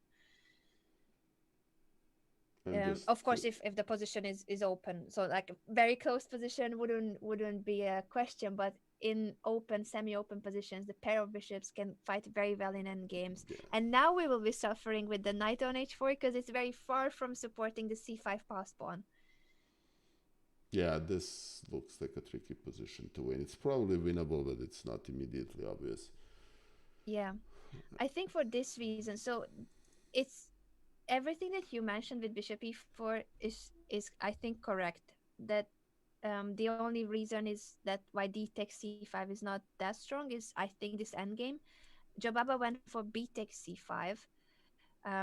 I Okay, think with a very similar idea, but just not allowing the queen trade. So either white is winning a pawn or white is ready to give up the exchange, and that's what happened in the game. The bishop e4 ideas, but without allowing that queen trade on the d5. So same idea but different yeah, execution. And d5, as the chat said, I think is the other really strong move. Just telling this bishop to say goodbye to the game because it's gonna take forever to activate it. So okay, that's really strong too. But b takes c5. Let me promote this line. Is okay, what happened in the game. Now, black can play bishop b4 immediately, and that would lead to a position very similar to what you have calculated. Instead, short took on h4 first, and okay, after g takes, once again, bishop e4 is still a possibility. He played queen d8 first to attack the knight and the pawn, and once the knight retreated to b3, this is when he ended up playing bishop e4. If black doesn't play bishop e4, white is just a pawn up. I mean, this is hanging true, but there are bigger problems in the position. And if black takes here after knight takes c5, too many threats once again. yeah, So this is material down for black for no compensation unless he goes for bishop e4. But I think Jobaba really enjoys these type of positions, giving up the exchange for a minor piece and two pawns and having the initiative here. It's not that easy of a position, but I think it's way more pleasant to play this with white. So even though it's not decisive advantage in a practical game, I think this is a very good winning chance for white. What do you think of this, Nikola, Okay. in terms of a practical game and playing this with the white pieces? I wasn't gonna ask you earlier because I'm 99% sure you would choose white here. 99.9%. Well, here is a good question. What's the proper continuation here for white? Um, right. And hey, Shadok, it's good to see you, my friend. Thank you for joining the stream. Um, and Worship is telling you to disagree with me yeah, on the quick. on that statement. Um,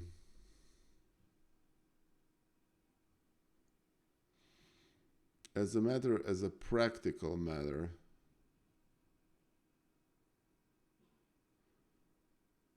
I'm basically trying to decide what to play in this position, Hmm. um, and I'm having a hard time deciding. To be quite frank with you, the question here is: do I want to clarify this structure and open up the position more, given that the rooks are there? Uh-huh. And I really don't see how I can capture either of black pawns, all of which are actually quite weak. Hmm. Um, I can play c6, but then it's a question mark whether that pawn on c6 is actually dangerous or it's a weakness. And I also need to decide what I'm doing with this pawn. Yeah, very good.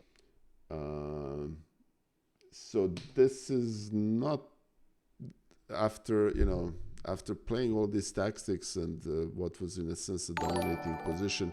Hey, Benjamin Bach, we have a grandmaster in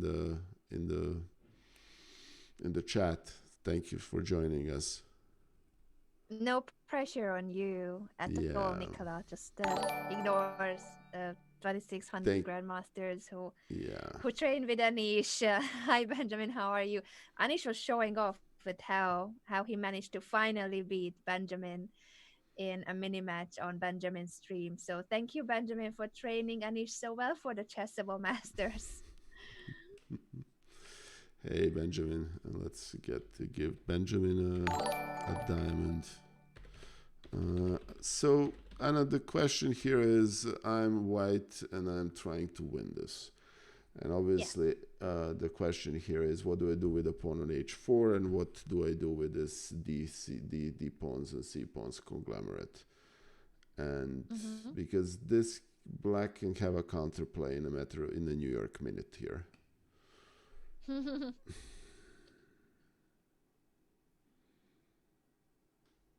So what would be your intuition saying, and what are the candidate moves that you are considering? All right, so I think if I allow queen to take this, I'm allowing a considerable amount of counterplay to black. Mm-hmm. Doubling the rooks, threatening this, it's kind of ugly. So I almost have to play g3 or h5, and I'm not sure which of these moves I want to play. Okay, I'm Mm-hmm. just dumping them here. My gut reaction is that I really do not want to. I want to keep these pawns on board Mm-hmm. because they kind of obstruct black rooks. So, all right. I I would love to push c6, but after 6 h4, I am in a little bit of a pickle. So I almost have to play g3 because h5, rook g5, and this pawn is not defendable. Mm-hmm. True. Okay, do I have dynamic way of defending that pawn? Okay. Hey, Joe Bruin, my friend. Thank you for joining the stream. It's very good to see you. We're Anna and I, or Anna is torturing me by throwing me all the lines from a game played between Joe Bava and Short in 2017. Yes, it did. An easy game. Two Yes, sure. grandmasters with very easily understandable playing styles who would Yes, never go for sharp, complex, crazy positions like this, of sure. course. Okay, so Anna, Welcome to the show. so what's wrong with g3 in this position? Nothing. Joe Baba played it. Okay, very good. Good job. Good Okay, job. But as you said, C6 is also a move to consider. And just in general, whether there's time for just simply protecting the h4 pawn. And I believe there is. Badur also thinks there was enough time for it. And after g3, it seems that the short made a mistake immediately. Not a blunder in itself, but rook e8 is not the best. Let's see why. Had to react to rook e8. okay, we can play king f4, queen f4, Queen f4. and Uh-huh. fork the pawns. That's kind of Mm-hmm. an interesting move. Yep. We can, but we can't. We need to take the queen out of the firing line. And truth be told, I don't see any other candidate move because we do need to move that queen out. Yep. So, No, so queen f4 is a very simple for idea, but once, strong. Yeah. okay. So let's see, for instance, if I protect my two pawns with a move like rook e6, what's going on here? Oh, then I can play. What can I play? Can I play d5? Mm-hmm. I can play d5. Yep, d5 is a really strong move. Yeah, I can play d5. C6 is also one or the other, or both pawn moves actually in this position are very promising. But d5 does question the rook where it wants to go. It doesn't have many squares. Rook g6 to keep both pawns protected, or rook e1 check. But after the check, black has to deal with the two hanging pawns again. So this d5 is very strong, or c6 immediately. What about But rook yes, f6? yep, very good question. So let's take a look at least a move that moves away the rook with a Yeah. tempo. Rook f6, how to react to this move.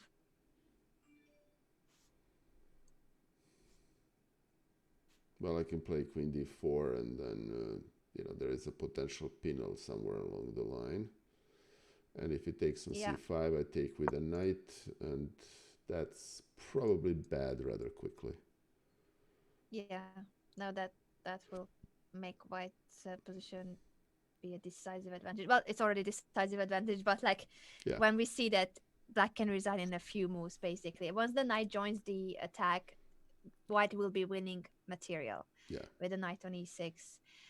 So this is just bad, very bad. I don't know why rook e8 was played. My guess would be that short missed queen f4, as simple as it looks.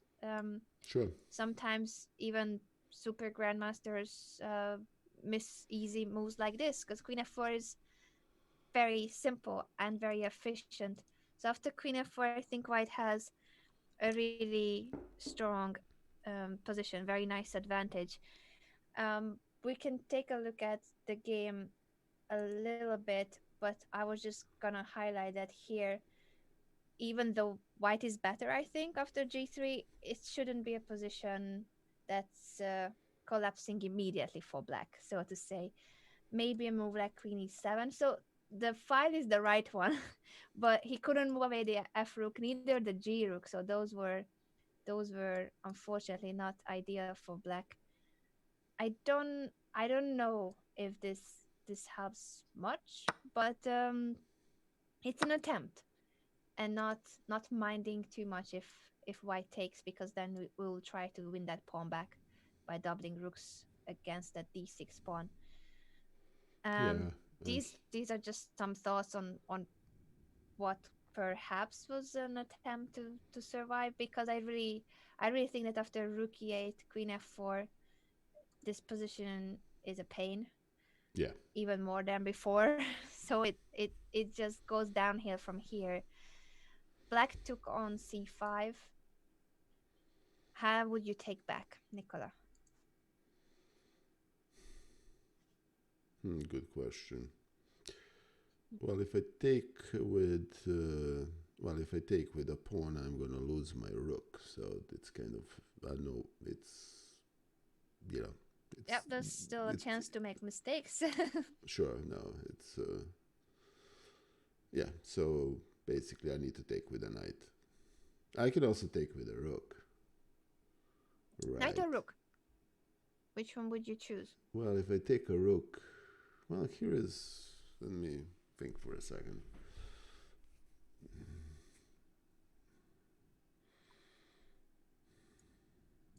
And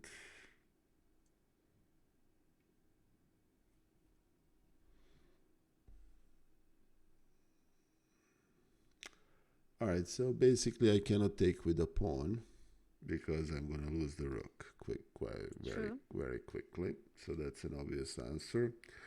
If I take with a rook, but that also applies even if I take with a knight, there is this little annoyance. Right, and then there is this. Mm-hmm. So if I may, and obviously, if I so is the right solution to, I cannot take the knight and then block it by using knight d4 because actually I can. And this is actually reasonably dangerous. Hmm.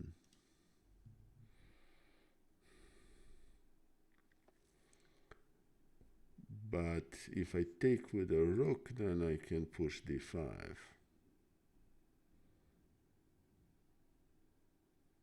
So your calculation is that after rook takes c5, rook e1 check, king to h2 or g2. Yeah, rook, queen a8, I have d5. Mm-hmm. So I think that's. But the issue, well, simply swindling. If my rook is on c5, the queen cannot go on d5. Right. So okay, so I'm taking with the rook. Anna. Yeah, that's the right conclusion.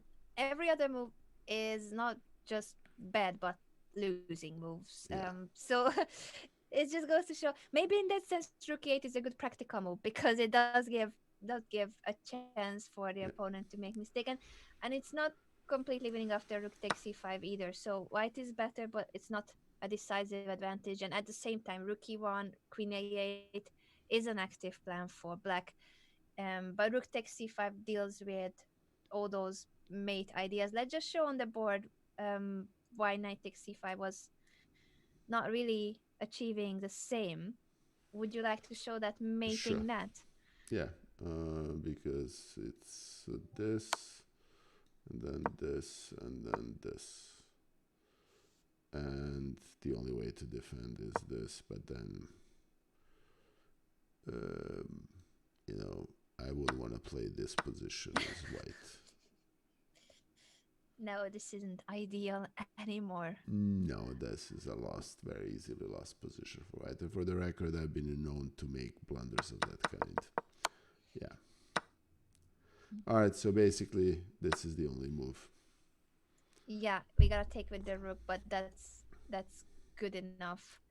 Uh, because if we play at the same line with rook e1 check, um, can I And both Anna, I'm my just gonna, if you're gonna excuse me for exactly 10 seconds, I'm gonna go and turn on the light because it's got really dark here rather quickly sure, because storm is approaching. sure, So sorry, guys, just 10 seconds. definitely, definitely. I'm just gonna try to play out the moves that Nikola mentioned because my computer is starting to freeze. But rook takes c5, rook e1 check, king h2, All and now the right, same idea with sorry queen about a8. that. No worries. My computer is so slow though that I'm trying to play at the move rook e1 check and it's still not on the board. So I think yeah, now finally this queen a8. I was just gonna show what Nicola said. Of course, this whole time the pawn on h6 is hanging with a check. So that's one thing to have in mind. But only that one check will not solve the main problem that we are about to be mated on h1. So don't get carried away with the idea that in that position we have a check on h6 because that will not help us protect our own king. It's only a check. Yeah. So the main issue that we are dealing with is when the queen ends up on the long diagonal. my, my board keeps jumping. Can you play out those moves, Nicola? Because my computer just keeps messing the position up. I just wanted to show d takes c5, rook takes c5, rook e1 check, king h2, queen a8, d5 on the board. But I did not manage to. It keeps jumping me back Okay. to another All one. right. Where am I going to H2? Um, yes. So wait a second. Not this line, but instead of rook e6. Sorry. Oh, maybe that's why I'm not showing the right one. Yeah. That. Yeah. That's This the. one. Yeah. Yeah. So rook e1 check, king h2, queen a8, d5 closes the long diagonal, protects our king, and then we can take on h6 when we want to. And The knight is actually, coming into the game. we actually hold on. The queen is here, right? Do we have to play king g2? No, because the You rook prefer cannot king go. g2 The over rook king cannot go h2? to f7. So yeah, no, this is fine. Mm-hmm. Yeah, there we go. Hey, Little Pink Corvette, thank you for the follow, and thank you, Jadodeira, thank you for the follow as well. Thank you so much. And my participation on Dark at Netflix. Hey, Mirza007. I'm actually not uh, aware of what that is, but you. Great stuff. I wouldn't. I now want to tune into Netflix and find out about Yeah. your cameo, or maybe it's a protagonist. I don't know that show, Okay, but if Nicola is in I'll it, I check want it to out. know. Uh, anyway. All right. Actually, my favorite. Oh, I have a doppelganger. Okay, very good. For the Mm. record, okay, I'll call Netflix and ask them for, to give me some credit.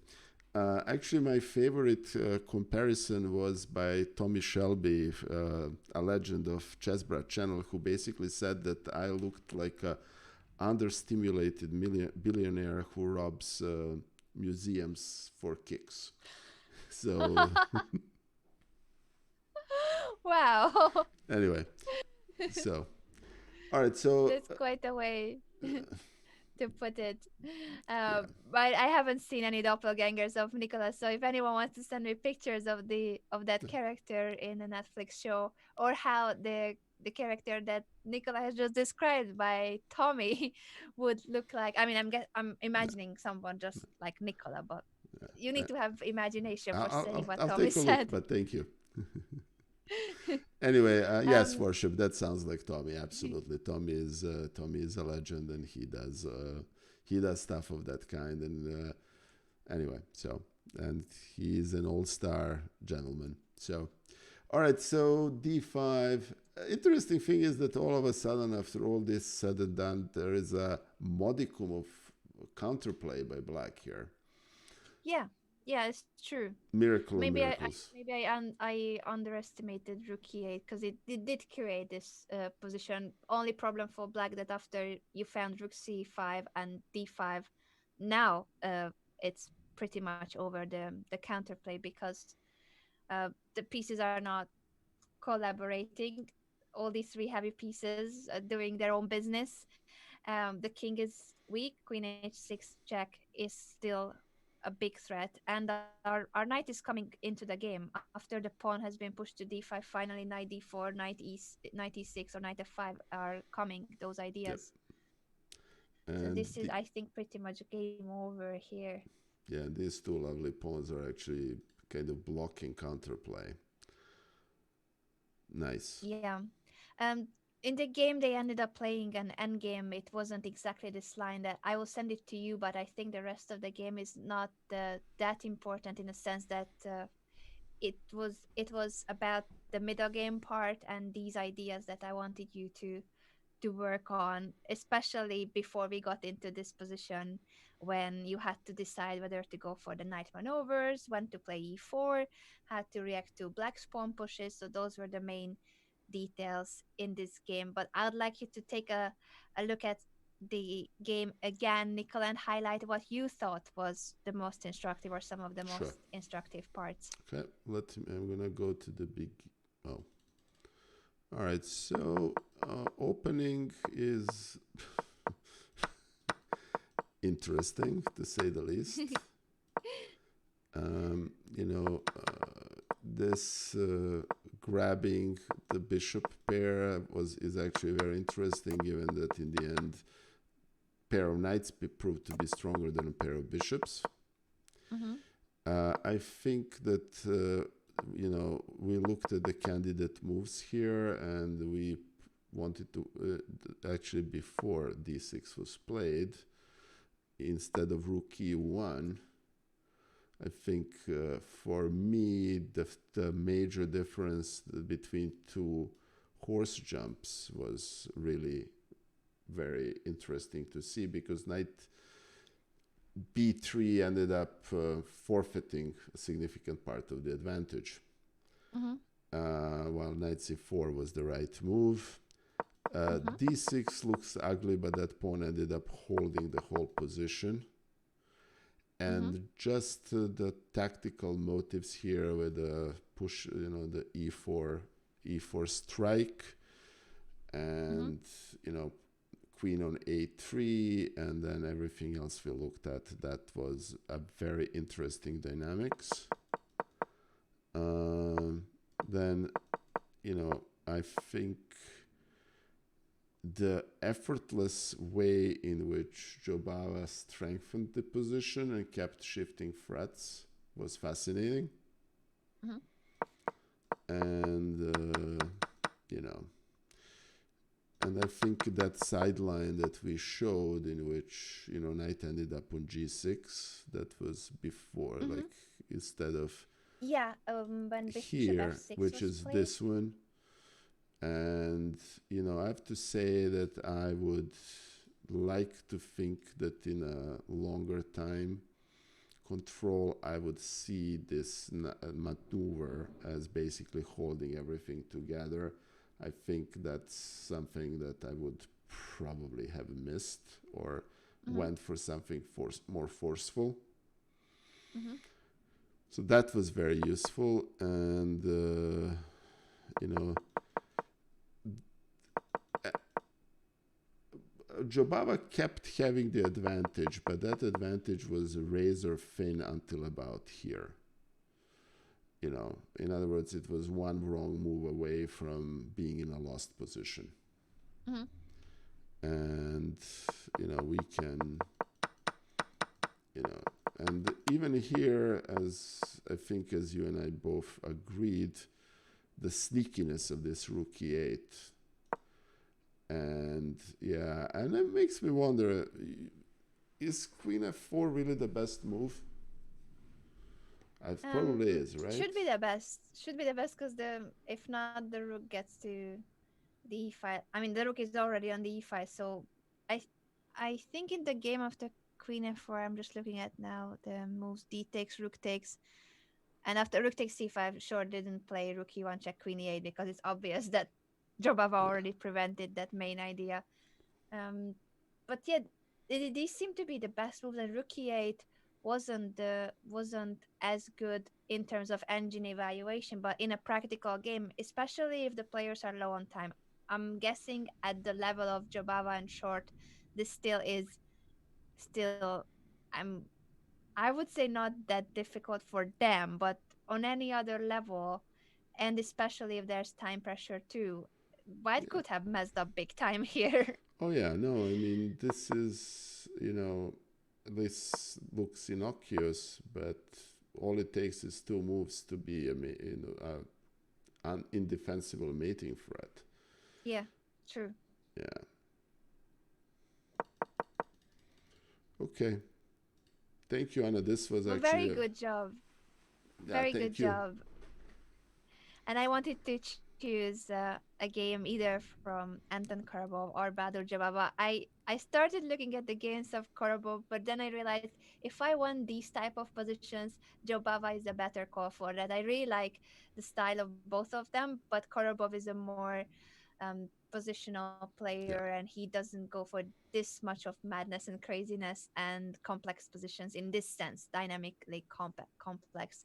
So I think once I compared the playing styles, I thought Badur Jawaba will be my choice. And because there's an event coming up, Jobaba versus Korobov on the 8th of July.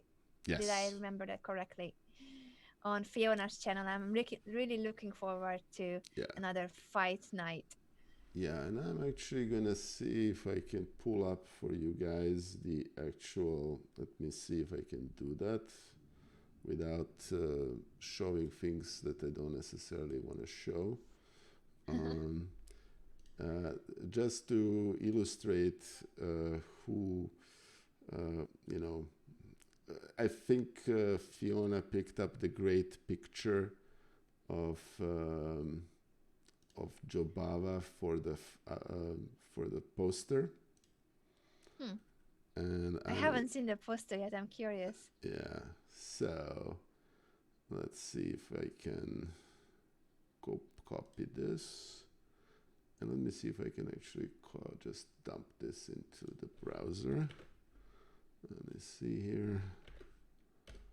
All right, so you guys can see this now, I think.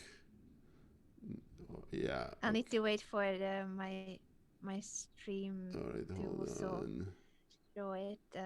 Watching Yeah. now on Twitch. Let's see if this is actually gonna show now. Oh no, it doesn't. Okay, sorry guys. Hold on. Okay, a Oh, big. I see part of the picture. I do see So just Jababa with the sunglasses.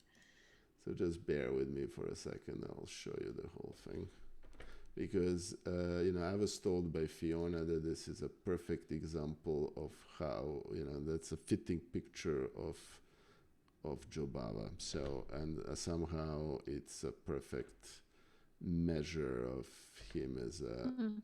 as a play, not just as a. Oh, come on. There you go.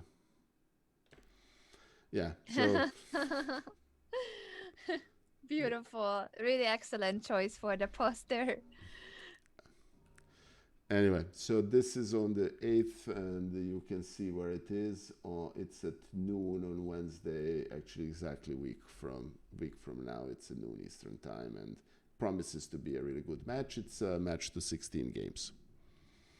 So I think this is gonna be a thriller. I wouldn't be able to predict the score because these two are legends, and I'm yeah. just gonna be watching with a popcorn. Oops. So all right, we're gonna keep this. Anyway, so yes, exactly. Simply feeling badass matchup. That's exactly right.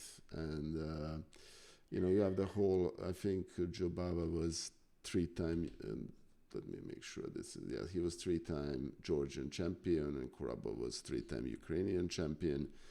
And I'm looking forward to that match. So Me too, me okay, too. I'll be there. I'll be there watching for sure. yeah, Right before our show, because that's next Wednesday. So it's gonna be the yes, pre-show for the Torture Time with Nikola show. yes, yeah. Anyway, and Maria, who rated us, she actually has great pictures of both of them. So Mhm. it's actually very funny. So, anyway. All right. So that's. I survived another torture session. I'm very proud of You myself. did. You did very well, and Thank I'm you. also really proud of how you played against Eman once again. Oh, So thank you. I'll be looking forward to this Sunday's match, and I'm sure that you will score and also will win a game or two. I'm gonna predict that for this Sunday. Okay, thank you, Anna. So basically, this coming Sunday, which is July 5th at noon New York time, I will be playing an adoption match against Dina Belenkaya, who is a WGM and a very strong player. And I'm looking forward to it. And I'm going to try this time around to play well and not get adopted. Because, last time I played well, but did get adopted. And against Chiu, I didn't play that well, but I managed not to get adopted. So we'll see. Anyway, guys, thank you again. We are going to. Let's see. You guys have a favorite streamer we should raid? We can send you to. Let's see. Who is? You guys have anybody you like? Let me see here. Maybe we can send a raid to a smaller streamer. Okay. You know, one somebody that I have never ever streamed is Zefcat. So I'm gonna send you guys over to Zefcat. And worship, you have a guy called Road to GM 3000. Okay, that's fine. Road to GM 3000. Okay, very good. He only has 8 viewers, so I'm quite sure he's going to appreciate the raid. So let's give a new streamer a look-see and a follow.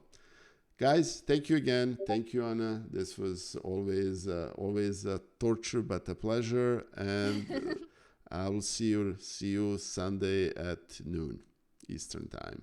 Bye, guys. Good night. See you, everyone. Bye.